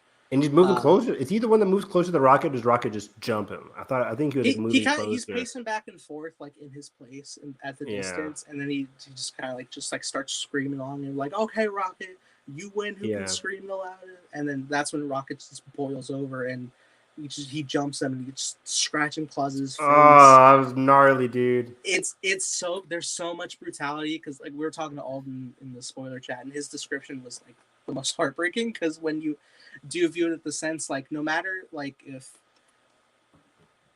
like the fact that Rocket had gotten to the point where like he had to reach this level of anger is so painful because like while the man deserves it, you don't want Rocket to be this person of anguish and anger to kill somebody. And it's awful because like the whole time like he's tearing him up and a lot of great shots like the close up the bloody mouth screaming and stuff. Like bloody mouth, shot at the eye, like the gun like zooms in on certain body parts or certain parts of the face on High Evolutionary. And it's haunting because like the whole time Floor is in the back yelling like Rocket, Floor, Teeth go now, and Teeth is just yelling Rocket, please stop. Yeah, and it's brutally damaging his face. And then the scientists come in, and Rocket sees the gun. And he sees like what he has to do, and he has to take him down. He does, but before he does, turns around and Floor. That was surprising. I was like, "Damn, not them too!" Like that was crazy. Because at first you're like, "Oh, they all missed," but then, oof, this hurts. And I really took it in on the third viewing. It is quite a lot. I feel like it's at least like 20 seconds. You linger on Rocket just looking around. Like he's just standing there and he's just like seeing what's happened with everything so quickly. For all he knows, he presumed High Evolutionary dead behind him. Isn't, but you know, just everything's gone down. Everybody, at this point, it seems like he's just surrounded by everybody dead, both friend and foe. And he's just looking and he like, I think he does end up dropping the gun to his side. I think he does, yeah. Just and then we cut immediately, like he's running. He's trying to get out because it's nothing left to lose, but also just. Oh, and he was right. He was able to successfully get into the ship. He knows how to control it, and he's out of there. Yeah. But no smiles. Like that was like he's going away from his prison, both subconsciously and like consciously. It was a whole big prison for him. That was the only home he kind of ever knew. Out into the unknown. Like you said, all friends have been killed. It's just, I wonder what those years in between were like until he meets Groot. Can't imagine. But yeah, then we're back. Moving along with it, and we at that point in the flashback, we're like a bit farther ahead than we were. But with the Guardians, were taking off. We're basically going to be going on our way to where the High Evolutionary is located. And Nathan, this is not a trap. This is not a trap. No, it's a face-off. I love that bit. Trap is a trap. Good. If you know it's a trap, it's a face-off. I've said similar things in video games before. My friends are like, "Evan, you know we can't go down there. It's a trap." I'm like, "I have my ammo. I'm ready. This is not a trap. I know what's coming. I know what's coming. Is it a trap? If I'm ready this was coming, Pete." So yeah, I get what Star-Lord's going through right there, what Quill's going through, but it was very hilarious either way. Yeah, but there's also like a great moment with where he's trying to break down Gamora, where she's like, I gotta get back to the Ravengers, and Quill's calling out like, "Oh, what do you mean? Like you're not a damn Ravenger. I'm a Ravenger." Yeah, like I've spent longer with them than you have. Yeah, it's all like coming from the perspective of like this isn't you. He's like, "You're a Guardian. You're one of us." But you're a heart of gold. You should like basically he's like you should be caring right now. Like we just saw what happened to Rocket. You should be caring like us. And she's like, I do, but at the same time, I worry about myself. I just want to get back home. And he's kind of shocked about that kind of morality from her. Yeah, she's basically like calling out a lot of like acting and emotion is the dumb move, but like Quill doesn't care. He says as much like, I don't care that asshole dissected my friend. I'm not standing for it. And then like Gamora's like really like beating down on him. Is about to like knock him out, and then she pushes him against the wall and everything. Yeah, it breaks the system behind him, and it was gonna go punch him again. But Nebula stops him. It's like, hey, I have a lot of upgrades courtesy of that badger or whatever animal they're basically like, that's my family right now, and it was a great line of just where Gamora was calling her out as like, or like, I'm family, and she says, so is he. Oh yeah, great scene, great stuff. So that's when we head to Counter Earth. Is that it? Counter Earth time? Yeah, we're going to Counter Earth. Gamora storms off, but also at this time, Quill is like looking at the at space, and he's standing on his headphones and he's listening to the song "Do You Realize," which is, I think the lyrics going like, "Do you realize you have the most beautiful face?" So he's just still thinking of Gamora and just like the love he had. Beautiful, yeah. And he looks pretty like, he's looking pretty like stoic. He's not like looking sad. He's just like, what, like, where did it all go wrong? Basically, like, why can't things be what they were? And it's that's tragic. When Mantis sends Drax in, just be like, hey, like,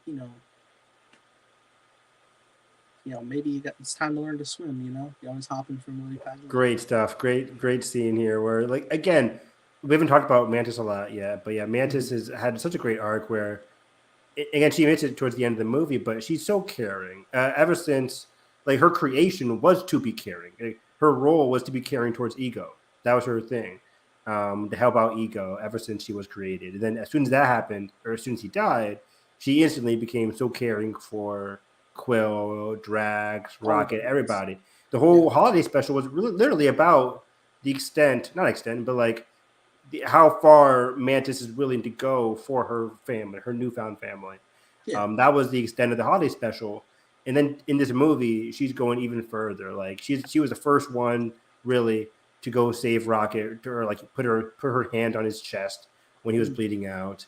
And then here with Quill, like she's able to instantly be like, really get to why Quill is upset. And I really like that. Like she really understands why Quill is upset, but then she doesn't have the social intelligence to like verbally say that. So she has Drax do it, and he doesn't have it either. She was also one to call before they got to Orville Corp. Of just like, hey, like, don't you think maybe you have any family left on Earth? Yes, you could revisit? Good call. Yeah. So people die when they're 50.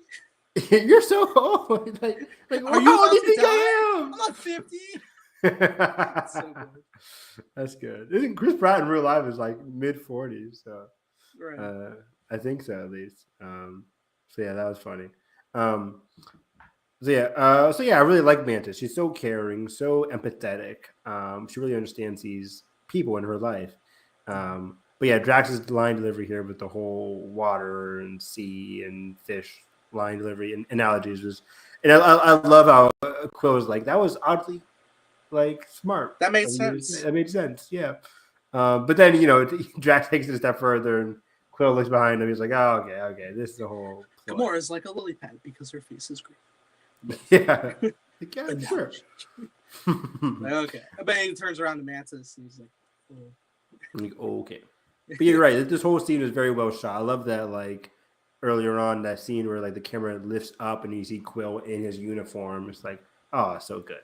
Yeah. Well shot there from Gunn. We make it a Counter Earth here. And, again, just the whole... We talked about this during the trailer reaction, but just this whole world is so weird. Like, it's suburban. All these houses look the same, but all the aliens look very different. They're very, like, of course, they're made from animals, but just it looks so odd. Yeah, because they're humanoid. Because they're also humanoid. So it has, like, this odd, creepy feel to it. A little small Goosebumps vibe, but also very goofy as well. It is a guy Goosebumps, yeah. And they always speak their own language. Mm-hmm. Which they try their best. It is a very funny scene when they're meeting up with the Bat family. The lady. Yeah. I was like, Bat Robin? Hello? No, right. But they are bat people. I didn't even realize they were bat people. I guess that makes sense. Yeah, I didn't realize. Yeah. So they made a good one here, and then she kind of like through deciphering what they're trying to say on both parts here, they finally realized like, hey, yeah, high evolutionaries on that big ship over there. Mm-hmm. We need to get over there. That's where the guy with the key is, and that's where they make their way here. I love, and then just the whole car scene, and I loved it because it's just fucking fantastic. As Nebula is trying to get in the car, she's unable to push it down. I am pushing it down. Push the button. It looks like you're pushing the keyhole. And she totally is. Yeah. Push the button. Okay, now what? Open the fucking door. Open the fucking door. Oh my god, that was comedy. Great line. There was an interview with James Gunn about that in terms of like okaying it with Kevin Feige. And the whole breakdown is like, well, the Russos were in a similar situation of dropping an F-bomb. They were gonna like, it was like the I am Iron Man moment. I think originally there was a time where like Tony was gonna be like, go fuck yourself or something. And they test screened that shit and like it got like a big pop from the audience. But they ultimately like went against it because they want like their like big old like finisher legacy shot of that to just be like the fuck, oh, they used an F-bomb. Yeah, it's not everlasting. And so James is talking to Feige and he's like, say, so they got the F-bomb in there. He's like, yeah. Are we good? He's like, well, do you want it to be your legacy? You're like, yes. And James is like, do you know me? Hell yeah, I do. Oh gosh. I want to be in those Gunn Feige meetings, dude. I bet it'd be so awesome. Oh, so fun. But yeah, so we're driving off. Gamora, meanwhile, is back on the ship with Rocket, just chilling, just hanging around until things. Again, the whole stuff, still all that shit with Adam Warlock happening. We kind of skipped over that, but yeah. Basically, the idea is the Sovereign, who are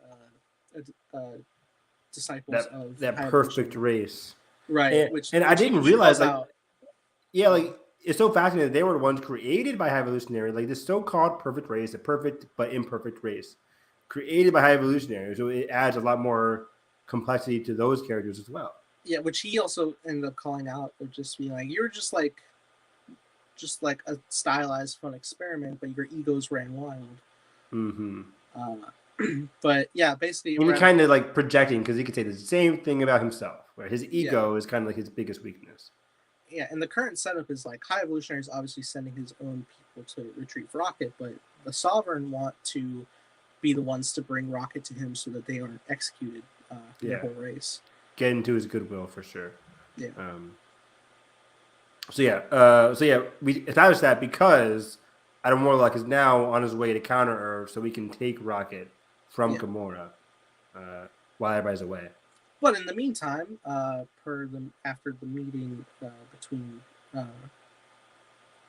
Quill, Groot, and the High Evolutionary, he's going to, because he's heard like how like people are selling fucking meth and shit in the alleys, like it's perfect society. Yeah, like that was a great scene, by the way. Talk about that, where like people are they're driving through town, and we get to realize, similar to how we quickly realized in Volume 2 that the perfect race wasn't exactly perfect. They have big ego. There are a lot of flaws.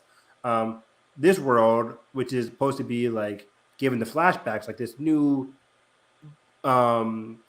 better race than like what Rocket was like this, what 90% whatever was race was supposed to be so much more impactful. But we quickly realized like no, they're just as flawed as everybody else. That's kind of the point of the movie. Like everybody has their flaws. Everybody has things they need to jump over in terms of these internal hurdles. But then they're trying to argue that case with High Evolutionary. He's like, oh yeah, well that is true. And then because of that, he wants to evolve even more. Like you just know there's never going to be an end with him.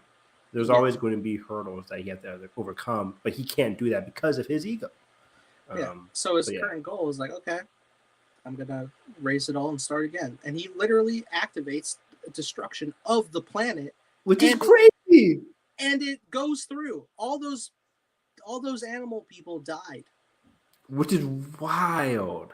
That's gnarly, dude. It's brutal. So yeah, while everything's blowing up, we have Adam Warlock going to Gamora, trying to find her. That was a cool, very cool, quick fight sequence there where Gamora gets to show off her like assassin-y, athletic vibes there. Because in every situation, Warlock is way stronger than her, but you know his weakness is he's a kid, so he's going to lose strategically to Gamora here. So what ends up happening is he realizes, oh, the planet's blowing up. I have to go save my mom, who's back on the ship. So he doesn't fly, but great sequence going through the explosions. That was really awesome. He leaves his pet behind with Gamora, who's now trying her best to take off. Mantis and Drax were on their way to the High Evolutionary, where Nebula is, so they're all together. Yeah. Quill and Groot jumped off the building with the scientist dude for like the ultimate like fuck you into the ground. Before that, dude, that awesome 360 sequence with Groot and Quill. We usually don't get any Groot and Quill moments, but this Groot and Quill moment was really cool. It kind of parallels a good Rocket and Groot moment in the other past movies as well. But yeah, very cool. Gunn recently released like behind the scenes of it a little bit. It was really cool to see. Yeah, I was watching the camera guy was on a swing. Yeah, it was just really cool, like seeing the magic behind it all. But yeah, great 360-degree shot. Everybody's going off. Again, it was a face-off, and Quill won that face-off pretty well. But yeah, they just tackled dude into a free fall. Groot grows wings. It was amazing. I love this whole sequence. I do love the line that I have Evolutionary is like a novel escape plan, jumping headfirst into an exploding planet. Like, yep, that's us. All right, that's the Guardians. That's but of course, Groot, my man, growing out some twigs for wings, and I'm like, yeah, you probably could. That's awesome. Yeah, you totally believe it. Yeah. That's really cool. And while they're doing that, like you see them dropping at the corner of the screen while Nebula, Mantis, and Drax are hitching a ride on the ship. Yeah, to save them. To save them. It's like, oh, you got to be kidding me. Which then also sets up in the mind of Quill and Groot that like those three probably died on the planet without them being on the ship. Exactly. Yeah. Which is horrible. And then, then Gamora picks him up, and they got the thing out of the dude's head, and then he scalps it out of his head with a knife. That was brutal. Love it. And then they get to Rocket because they got the code. They're gonna upload this code to like unlock the mechanism on his heart, so they can put the med pack on. And so it's going through, but it's not going through fast enough. Yeah, so there's that quick fear. It's like, oh my god, Rocket is not going to survive this. But you figure. Well, and the whole time Quill is in, and I love this how big in denial he's in. Just like, this has to work. I don't care. We can't lose this. Which I love because like he projected like we can't do this, but like internally he's like, I lost Yondu. I lost my mother's. Like my father was crazy. Gamora. Like I lost Gamora. Like I cannot lose another member of my family. Yeah. So he's pouring his heart out into this scene. It was great. And at the same time, we do get where Rocket is right now, and he is about to enter the afterlife. Oh, great scene. Parallels like, Harry and Dumbledore a la Deathly Hallows, where like you're in like that white, heavenly area. I love when movies, anime does this a lot too, where it's like you see the light, you're going there, but you don't want them to go, not just yet. Yeah. And they get the permission, per se, they get the permission of the final wishes of their closest friends. Similar to like Harry talking to like Dumbledore, who passed away. You get the same thing here with Lila and Rocket, where she's like, yeah, we're doing fine, Rocket. We've been watching you this whole time. It's like, oh my God, it's so sad. They've been with him for the longest time. She says, like, we were right. The sky is beautiful. Oh my God, man. And I know like it's for real true, because we know from like Black Panther and Moon Knight, like there is many versions of an afterlife out there, and there is eternal peace. So from a perspective, you're like, I could see why Rocco's want this, because he even asked like, can I come? Because he sees all his friends in the back, and she's like, yes, but not yet. Also during this time, Rocket does flatline. Yeah, so he is dead for a period of time. Yeah, and Quill is just he's screaming his head off. It's all Gamora's trying to tell him like it's over, and he's like, no, I'm not letting him go. I will not. Just such anger, but just pain. And then we go back with Rocket, and he's like, no, not yet. Going back. This was your story all along. Great stuff. You were the protagonist. Yeah, you're the protagonist of the story. He's just like, I'm not a raccoon. Ah. Great stuff. Great. And then he's sent back, and he's like, he's coughing for air in the mask, and they go to unhook him from the thing and put the med pack on. God damn it, he's back. He's back. He's back. And like you said, yeah, he talks to Nebula. And as soon as Nebula hears his voice, she breaks down. Like she stops in place, covers her mouth from crying. And then I love, like, we all love you, Rocket. Like, we love you, Rocket. It was a very sweet moment. Guess that makes you idiots. But then, then the main job here is to go back and rescue Nebula, Drax, and Mantis, who have also run into other kids who need help as well. Yeah, the new phase of the Perfect Society for the High Evolutionary. Exactly. This is kind of new generation. Yeah, it's kind of important detail for because one of them ends up being a Guardians member. It's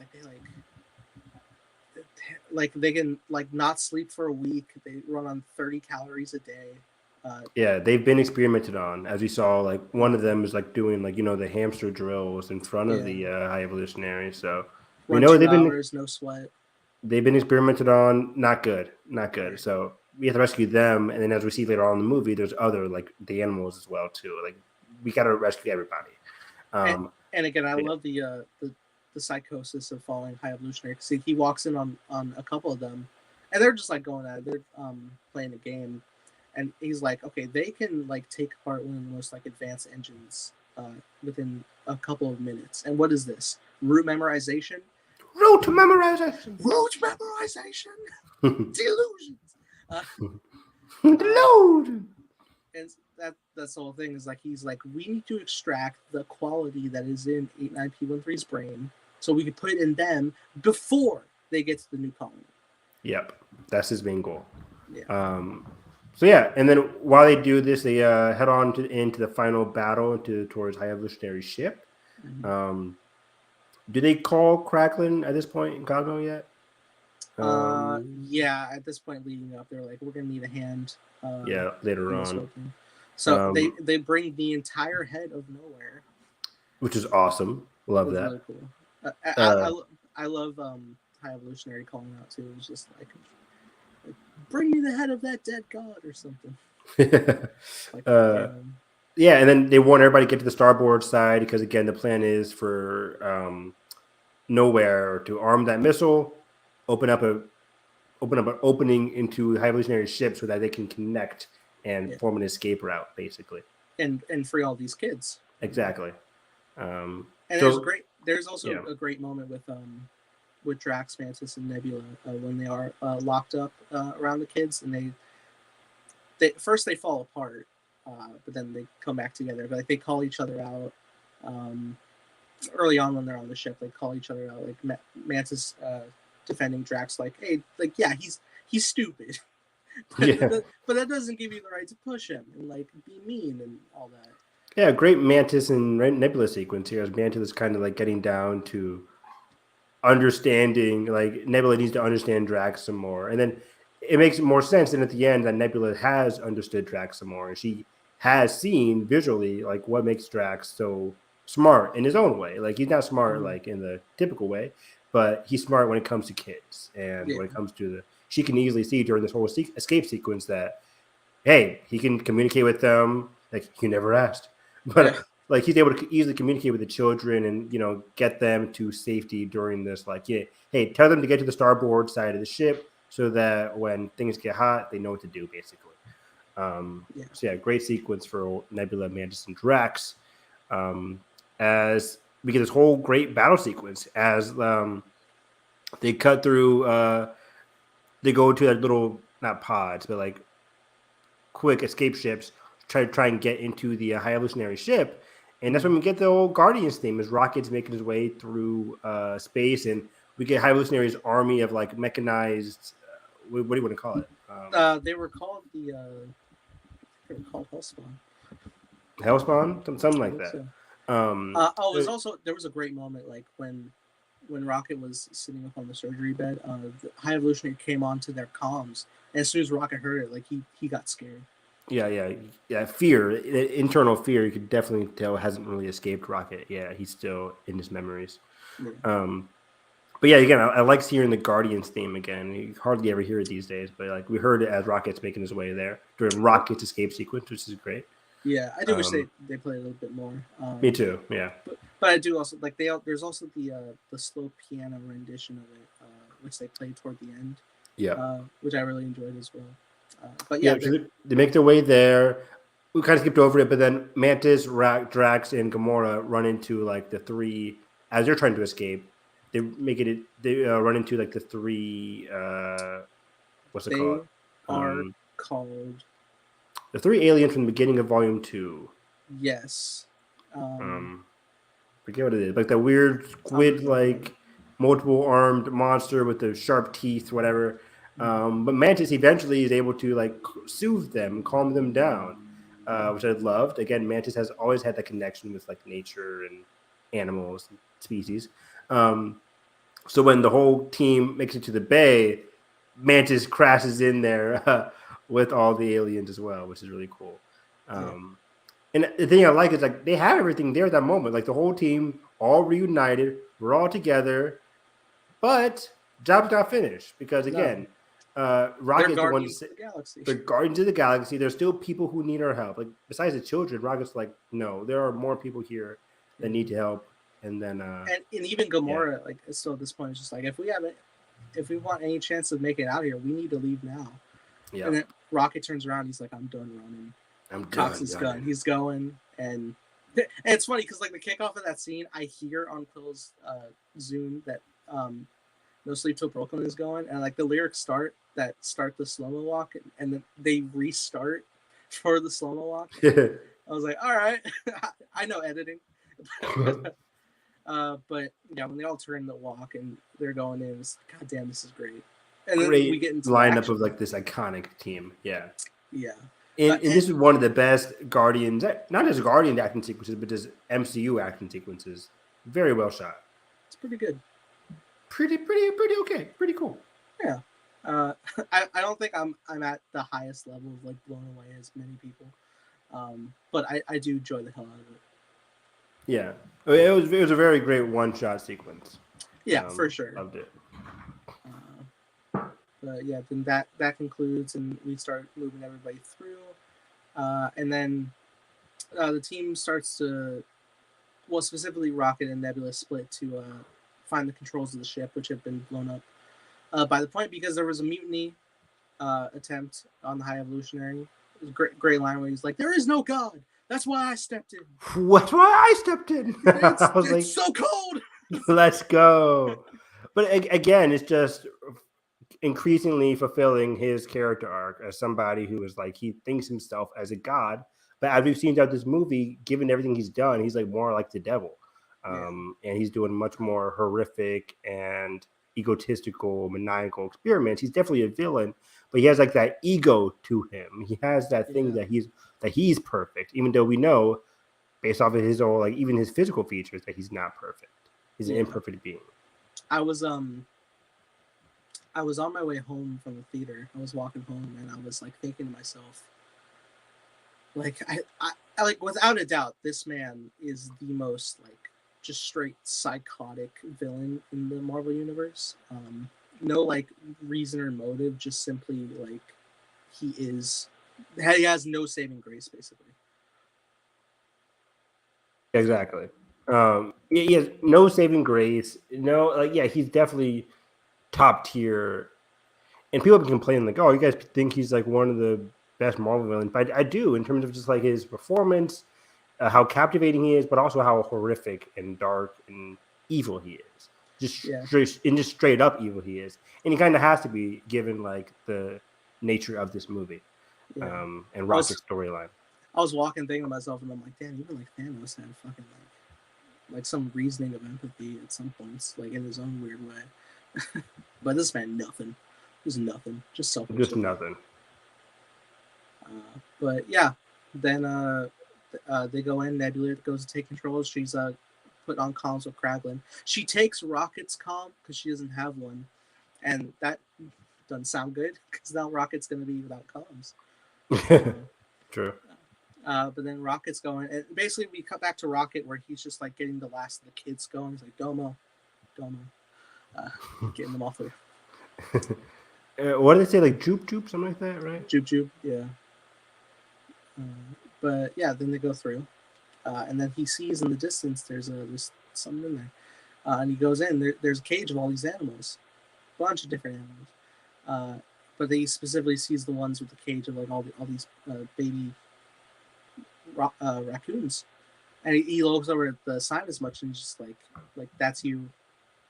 You are a raccoon. This is what you were. This is what you were born as before you were made into this. Mm-hmm. And it's so the beautiful shot. I think it could very well be my favorite. When Rocket puts his face into the cage and when the baby raccoon just like grabs his nose. Yeah, I think it parallels the scene in the beginning where High Evolutionary put the hand in the cage. Just have Rocket's putting his face in the cage. And it's good because we understood why Rocket is so adverse to being called a raccoon. It's because of these experiments. And I think right now, in a sense, he's accepting of it, right? But also he doesn't want to have, of course, he still doesn't want to have that connection to the High Evolutionary, which of course makes more sense as he's able to confront him in this next sequence. Oh yeah, and again, just like add to your parallel, the fact that like all the raccoons in the beginning were all backing to the rear of the cage out of fear, but then all these ones were like coming close in comfort to Rocket, and I love it because Rocket, without hesitation, just like he scoops them up. He needs to help them. Like just tossing them on him. He's been waiting for this, right? It's been like a guilt over his shoulder, not in terms of his friends just dying in his eyes, but also just he knows he's left people and animals like they've been subject to a lot of cruel experiments ever since he left. So this is like repentance. He's run off of them. He drops one, but you make sure to get him. It's like it's okay. But then lo and behold, asshole coming in. High Evolutionary screaming. All the raccoons luckily run off of him, so they're not hurt. But he's getting thrown around. He gets shocked into one of the pillars, which sucked. And then he gets thrown up into the ceiling and being called out. It's just like, you thought you were anything more than just some monster, some nobody. I made you. Like, how dare you have any semblance of more? Calling him out again, 89P13, and then call him back to the beginning. You can miss it, but Rocket was testing out some gravity boots on Nowhere. Yep, exactly. And it comes through. Here they come again. It's like, boom, the name's Rocket. Rocket Raccoon. Yeet. Beats up. And I love this sequence. It's not even a fight. It's just a beat up. It's just a beat up sequence. It's great. I adore it because, he kicks him back and then it's boom, it's Groot. It's Drax and it's Manson. Like, everybody just getting hit in. Will, Nebula, Gamora, like, everybody gets their shots in. And then who gets the last one? Is it Nebula? Who gets the last stab? I think Gamora gets the last hit, and then Gamora, she gets in close to his piece of his face is falling off because he had it all. Oh, that was disgusting. Yeah. And then she goes to peel it off, and he falls back. He falls down. Drax like his face came off. And we assume this happened after the rocket slashes, right? Yeah, because every time you look in the flashbacks, he's got like a full head of hair. Full head, his head's normal. In this one, all of his there's pins in like placement to make sure his face stays on. And again, he's trying to physically, he's trying to come across as perfect. He's just like it's like putting tape over like a big mess up, like right, like he's trying to appear as perfect as possible, do whatever he can, but he's not. And that's interesting because like when I was looking at him in the trailers, whenever I saw that design around, I figured that was like a choice by himself to advance himself physically. Yep. But the fact that it was in like in a way to fix himself from Rocket, like that's even better. Mm-hmm. But then yeah, we get a close up on his face, which is gnarly, really gnarly. Just like you see the bone, the missing nose, like just the very It's disgusting. eyes. Yeah. He's got really like no lips. He's like just like the way he's talking. I'm like, this is like pretty far the PG-13. Pretty brutal. Yeah. I was like, this Walking Dead? Because yeah, pretty bad. But it was a great end to the High Evolutionary. He does exactly what he deserves. Like just peeling physically of the layers of who he is as a character, but also physically who he truly is now. I just wanted to make everything perfect. You didn't want things to be perfect. You just didn't like things the way they are. Bingo. Fantastic. And Drax even like tells Rocket like kill him. It's like I can't. Nah. Because I'm a guardian of the galaxy. I'm a guardian of the galaxy. He's dying anyway. Like, yeah, he's dead. He's gonna blow up. Feels like he died anyway, right there. He's gonna die of his wounds. Yeah, he's gonna it's still gonna take a minute, but he will die. And then we had the awesome escape sequence here as like Cosmo's coming through. Well, I love like before they run out, Rocket's just like, well, we gotta save him. Like, we all the kids. No, Quill. All of them. And just like damn. And then we're back over with the kids coming through, and then you just see like fucking Noah's Ark coming out. I was just about to say like this big Noah's Ark energy is like everybody can say get the tigers, the elephants, get everybody. Real fucked up thing is like Mantis coming with a monkey, throws on this poor woman's face who was helping, just getting scratched. I'm like, oh my gosh, that poor woman. She's trying her best to save everybody, and she gets hit by a monkey. Yeah, she don't deserve that. Jesus, Abolist or what the aliens Abolist. There we go. Just hit me. Thank you. But yeah, Abolist make it out alive too. Yeah. Yeah, it was funny. Man, just like, go babies. Yeah. But then we get this awesome Star-Lord escape sequence, dude. Fantastic. Really good. Initially, they'll run. He's one of the last to come through. Sorry, I was misrunning earlier before all the Guardians came to help. Everybody was running through, and Nebula's coming with the last of the kids. And Quill was asked, like, "Where's Rocket?" And Nebula's like looking back, all like worried. And then we got to everything we got to. True. Yeah. But out here, Quill's the last one behind, and he's running. But then his Zune drops, and he goes back to get it via Indiana Jones hat. Yeah. And he has to go back for it. And usually I'm like, oh, forget about it. But like, this is the Zune. You have to go back for it. It's the music. It's the core. Like, we're not going back to it. And it's the memory of his mother, so he has to go back. I think it was gifted. It was gifted from Yondu to him. Yondu, I mean, yeah. Via Kraglin. But yeah, then he's running back, and he falls through a level. And he's like, oh shit, okay. But he's intuitive. He's smart. People always knocking his credit, but he's smart. He grabs one of the air tubes and he's running with it. So cool. So he can get that boost, and he does because he doesn't have his mask anymore. He doesn't have his rockets. Yeah. He did. I don't know where it went. Which is funny because like it is destroyed in Volume 2, but he has it in Endgame and Infinity War. Yeah. Wear and tear. Yeah, it's fine. It's been a minute. It's been a minute. But yeah, he gets there and he gets halfway there. Yeah, he gets there and then there's debris in the way and he gets slowed down and there's no more momentum and he can't reach. I was so worried about this thing because I was like, there's no way, right? Ain't no way. It was at this point because how much I'm hearing Gunn talk about that this is the definitive end of the Guardians that we know of. I felt like anybody was on the table. Like obviously going, I was like, I'll worry about Rocket, but they 180 with like the whole plot being save Rocket. Yeah. And then a couple times where I'm like, fuck, is Drax gonna make it? And then this point where we're at pretty much the end of the movie, and I'm like, no, there's no way. And it's cemented so well. Because Mantis is screaming for him, and then Groot's crying, trying to put his twigs out, but they freeze in space.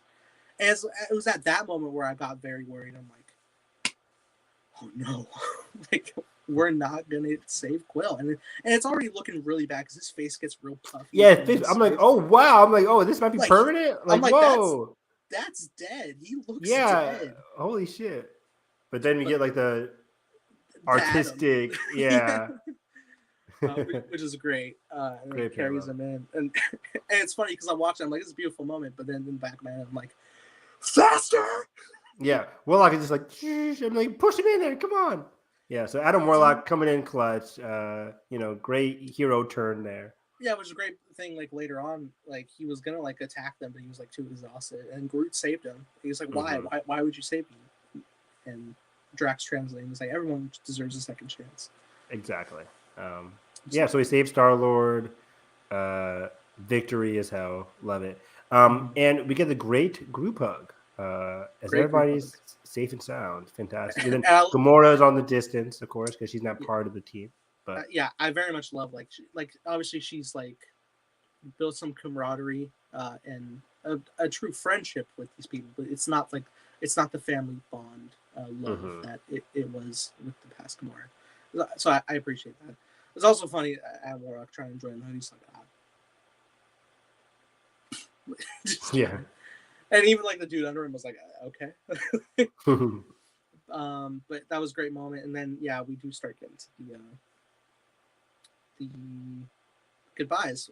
First off, Gamora, we say goodbye to. And like we already talked about the line. Like I bet we were fun. It's like, oh, you wouldn't believe it. You wouldn't believe it. Oh man. Great line. And just a great farewell between him and Gamora. Again, you assume they'll see each other again. They could be great friends, but romantically, not at this time. Great choice. She's gone off with the Ravengers, and it's nice because when we do see during the dog days are over, her and the Ravengers have become a family. Yeah, they're having fun. They're having hugs. They're like you really feel like that is where she belongs, and you're content with it for sure. Yeah. But yeah, when they do say goodbye, Nebula's like, "You'll be okay," and Peter takes a minute and he's like, "I need to talk to everybody." Yeah. And just saying that made me sad. No, just saying that made me sad. Fuck, dude. Yeah. We get the group, like the classic, like sitting around group, like again from Parallel 1, and Rocket immediately is like, "Well, you're leaving?" Yeah, I mean, he just came back to life. He wants to have he defeated his big demon in High Evolutionary, and he feels like I have everything I want now. My family's here, we're all good here. But then the worst thing he could possibly hear is like, we're leaving. It's splitting up. It's like he just got them all together, and now they're splitting away. Yeah, it's a big punch because like at first like Quill's like, yeah, like I've spent my whole life running away, and I need to face it. I need to. And he looks at Mantis, of course, because she got the idea in his head. Yeah, he says, "Time to learn how to swim," which is great. And then Mantis joins in too, like I as well. Like I've just been a servant to Ego and to a way to the Guardians, and like I never really had time to like figure out who I am. So which is true. Yeah. Yeah, she needs to go on her self-discovering journey. I didn't expect it, but like once you hear it, it's like, oh, this rings very true. She's been so caring and so empathetic with everybody, but she needs to find herself first before she can come back with everybody else. So Drax, that's Mantis. That's Drax is like, I'll go with you. Like, no, Drax, that's the whole point. Well, not because like to protect you like that, but just because of your incredible weakness. You're so annoying. But then Nebula's like, no, Drax, I need you here to help me with this colony. It is a great moment because like you weren't born to be a destroyer, you were born to be a father.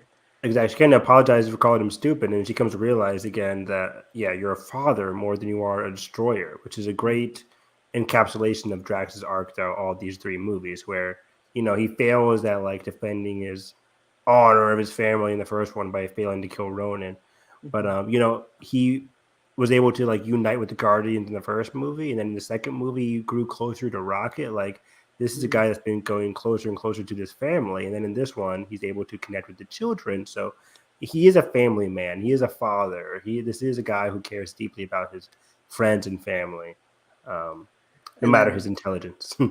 Yeah, and then Rocket asks Nebula, "All right, so you'll lead the Guardians?" And she's like, "No, I need to be here. Build a life that I never had." Exactly, which again goes back to the first couple movies where she never had this life. She never was able to like sit down and craft a society around her that she was happy to live in. She's been subject to horrible experience with her father, dysfunctional relationship with her sister that kind of grew better, but then the sister died. So it's like she's able now to craft a family, a society around her that's heartwarming. We saw it at the beginning of the movie. Like they're heartwarming, they're good people, and she just wants to do best for them and for herself. So very good. And at that point, Quill's like, "So it's over?" And Quill's like, "No, the galaxy still needs its guardians, and that's why you'll make a better captain than I ever was." God, fuck. Yeah, everyone does it. And that's the kind of mini arc for Quill from Infinity War, being jealous of like everyone, like Thor calling Rocket the captain. Yeah. But like no, like for real, like yeah, Rocket absolutely would be a great leader. And you know, Groot's gonna stick around with him. Ride or die forever in that case. Exactly.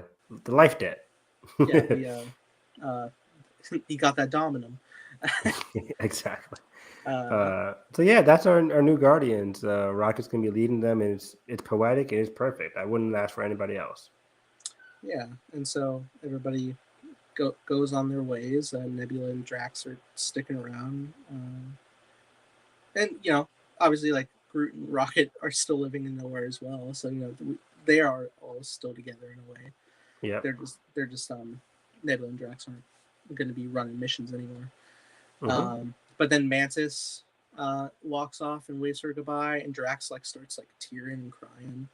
This is when Dog Days starts playing now, right? At this point, it does. Rocket moves to the 2000s playlist and puts it on the amp speaker. He goes to Meteora, Lincoln Park. Crawl, crawl. Yeah. Dude, I want to take 2000s playlist and just like redub the scene now. Yeah, that'd be amazing. Because that has to happen.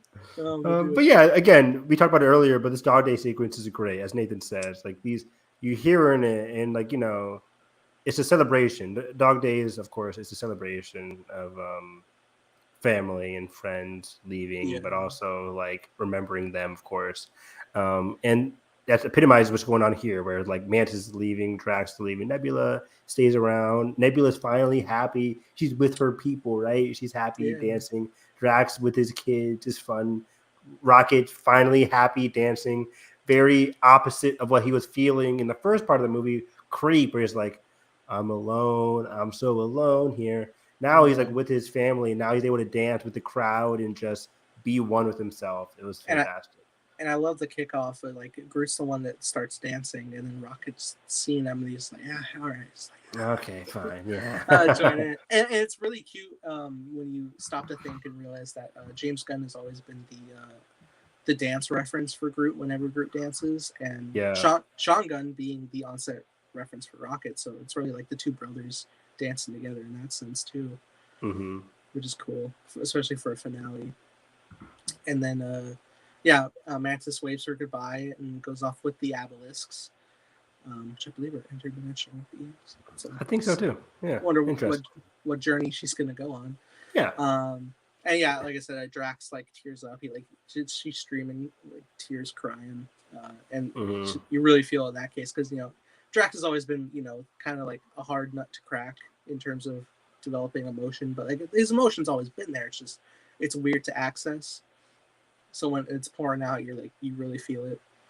But then he goes to dance with the kids, and it's lovely. And then meanwhile, Quill is back on Earth, and he's walking just the streets. He's just got a bag over his shoulder, and he's just walking. He's just an everyman now. I'm sitting here, I'm just like, but does he have any like gadgets? Does he have anything? Is he going full rule? Yeah, I know. Yeah, I wonder what he has in that knapsack of his. Maybe it could just also be his core stuff because, like, his backpack was featured earlier. It's like Gamora was going through it. He should have brought his like Guardians suit. That suit is awesome. Right. But yeah, he goes through. He knocks on the door, and he's greeted and is brought to his grandfather, who instantly recognized, like, oh my god. Yeah. And like Mantis theorized, like he also has missed Pete since all this time. Yeah. So I gotta say, I would be scared to be in a scenario like that because I wonder if an old heart like that could take it, you know? Oh, true. It could have just passed out. Yeah, you never know. Say, scary. But yeah, I think it's a beautiful moment. He's like, very beautiful. Yeah. I love it. Yeah, we're cutting back and running through, and I think the final shot is like Rocket happy in the crowd dancing and just laughing, having a good time. Having a good time. And the credits start rolling with all the memory Polaroids. Love that for trilogies, or just whenever a series ends, it's like give us like the images of what has come. Good stuff. And then the post-credit sequence. We see Rocket in his leadership role. Yeah, he's showing. They're all talking about their favorite artists off of the Zune. I mean, the Zune has like 500 songs on it, so there's plenty of artists. And so the lineup we got here is we got Rocket, Groot, who is the even bigger size. Thick Groot. Thick Groot. It was giving me a pretty like super classic 60s comics first edition Groot. So Rocket, Groot, Kraglin's still around. We got Cosmo as well. Adam Warlock has joined the team, and one of the children from the new colony. Yeah, it's supposed to be like what, Faravel or something like that. I think so. I think she actually does. Yeah, become a very powerful character. Exactly. Will that happen in the MCU? Probably not. But yeah, it was very sweet that she eventually, just like Rocket, somebody who has been in such bad captivity, is now part of the team. So yeah, everybody's here. Yeah, it's a lovely moment where they're all like talking like, what's your favorite artist? And Rocket's like, oh, I'm pretty partial to this one, and he plays "Come and Get Your Love," which is the very first song we heard off of. Incredible choice, James Gunn. You got us so well. So good. And it's funny that song is now like synonymous with the Guardians. Oh yeah, for sure. And it's funny because they're all reminiscing about music. Meanwhile, all the locals are like crying in terror of like. I know, yeah, they're just scared and just like chilling. Yeah, and even Kraglin's just like, all right, well, I can do this if y'all want to chill. He's going his confidence, yeah. I'll go faster if we do it together. Just say the word, Captain. Word. Flying at the camera. It's like, all right, the Guardians are still around, baby. Hell yeah. And then we get to a second post-credit scene. Funny little thing, just Quill and his father, right? His grandfather. Just Earth life, just like, all right, well, yeah, I'll help mow her lawn, but I think her son should do it. He's just gonna watch me on the porch. Let's go. That's gonna be awkward. He's just eating cereal. It's funny. I'm glad we watched the holiday special because the newspaper is grandfather's reading the lead headline is Kevin Bacon tells all about abduction. Yeah, I saw that too. That was great. That was fun. But yeah, then it does conclude. The legendary Star-Lord will return. Which I didn't expect. Yep. Yeah, that was surprising. I kind of wish they didn't tell us that off the jump, but whatever. Cool. We kind of knew he'll be in the next couple Avengers movies, whether it's both of them or just Secret Wars. At this rate, I did not. Especially by like the way the journey left off with everybody saying goodbye. I figure like, oh, the new Guardians team for sure, but I didn't think we'd get any more Chris Pratt. But that's why I said I didn't want them to reveal that to us because I was like, I think everybody and their mother's gonna be in Secret War. That's why I said that. But like also like you, I wouldn't be surprised if he wasn't. So 50-50. But yeah, now they're revealing it to us, and we know he'll be back, which is it's sweet. Yeah. But it's like I would have loved that just pin on it, just like the end kind of thing. Sure. Well, I think the next thing is like I think we're gonna have a nice healthy break before we see it because I don't think we'll see him again until that event. For sure. Yeah, it's gonna be a minute. But yeah, overall, yeah. Sorry. I was saying like it's probably gonna be a fun reconnection when we do get back to him because he'll already be on Earth, so we'll probably be folded into some Avengers lineup. Yeah, what if he's just traveling through New York? One Spider-Man. That would be so funny. Just like, oh, what the fuck? What? Yeah, you don't remember me, do you? Do you remember me? Yeah. That's awkward. He barely upgrades. He gets an iPod.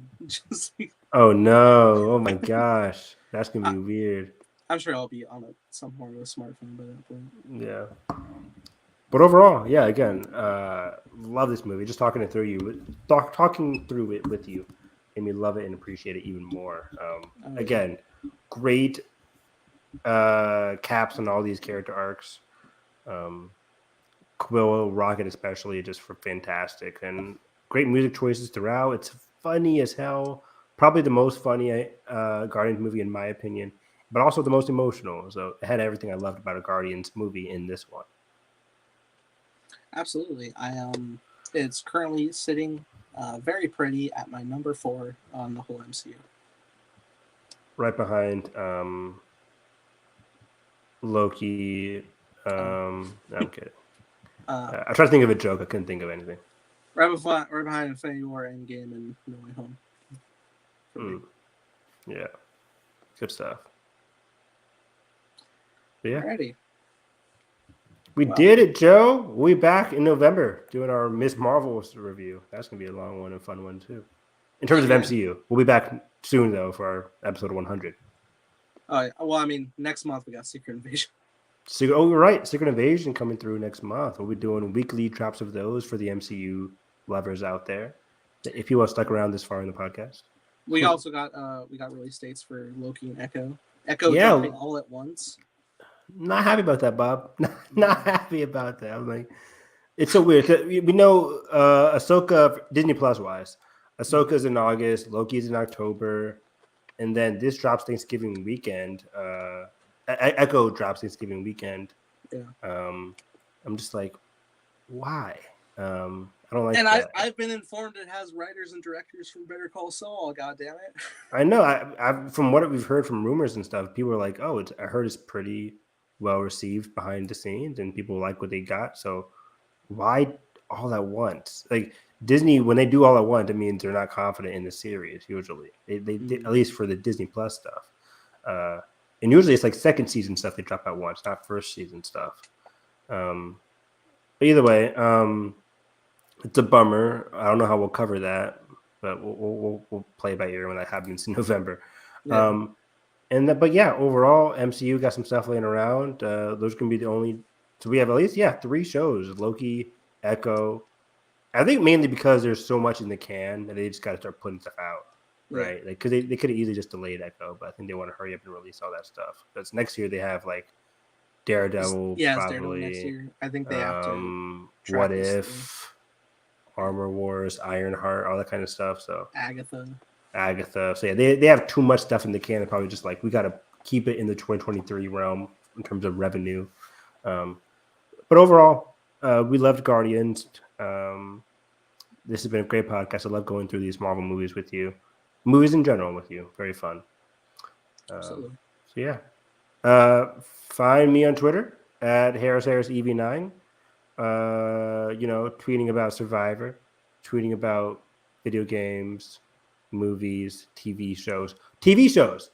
Watch The Silo. Not The Silo. Just watch Silo on Apple TV with the Queen, Rebecca Ferguson. It is a post-apocalyptic show on Apple TV where society lives in a silo, but they're like, what is going on with the outside world? There's a lot of mystery, a lot of intrigue. It is fucking fantastic. It is amazing. Fucking. That's 2 fuckings. It's incredible. It's fantastic. Rebecca Ferguson killing it as the main lead here.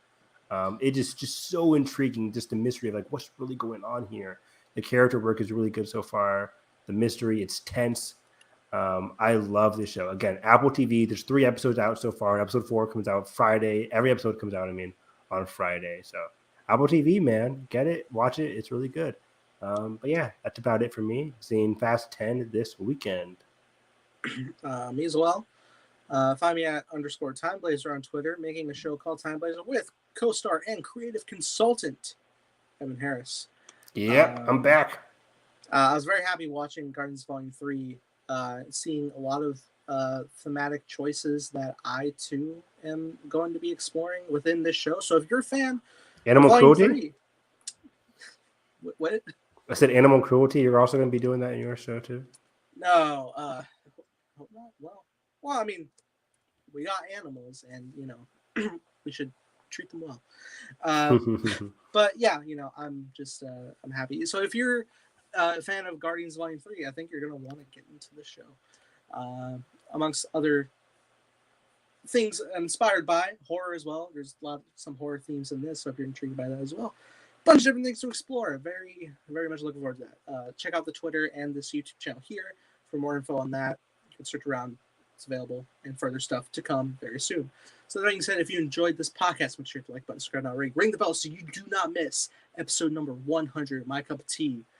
Very excited to be going to that. So that being said, hope you have a great day, and catch you guys next time. Bye-bye.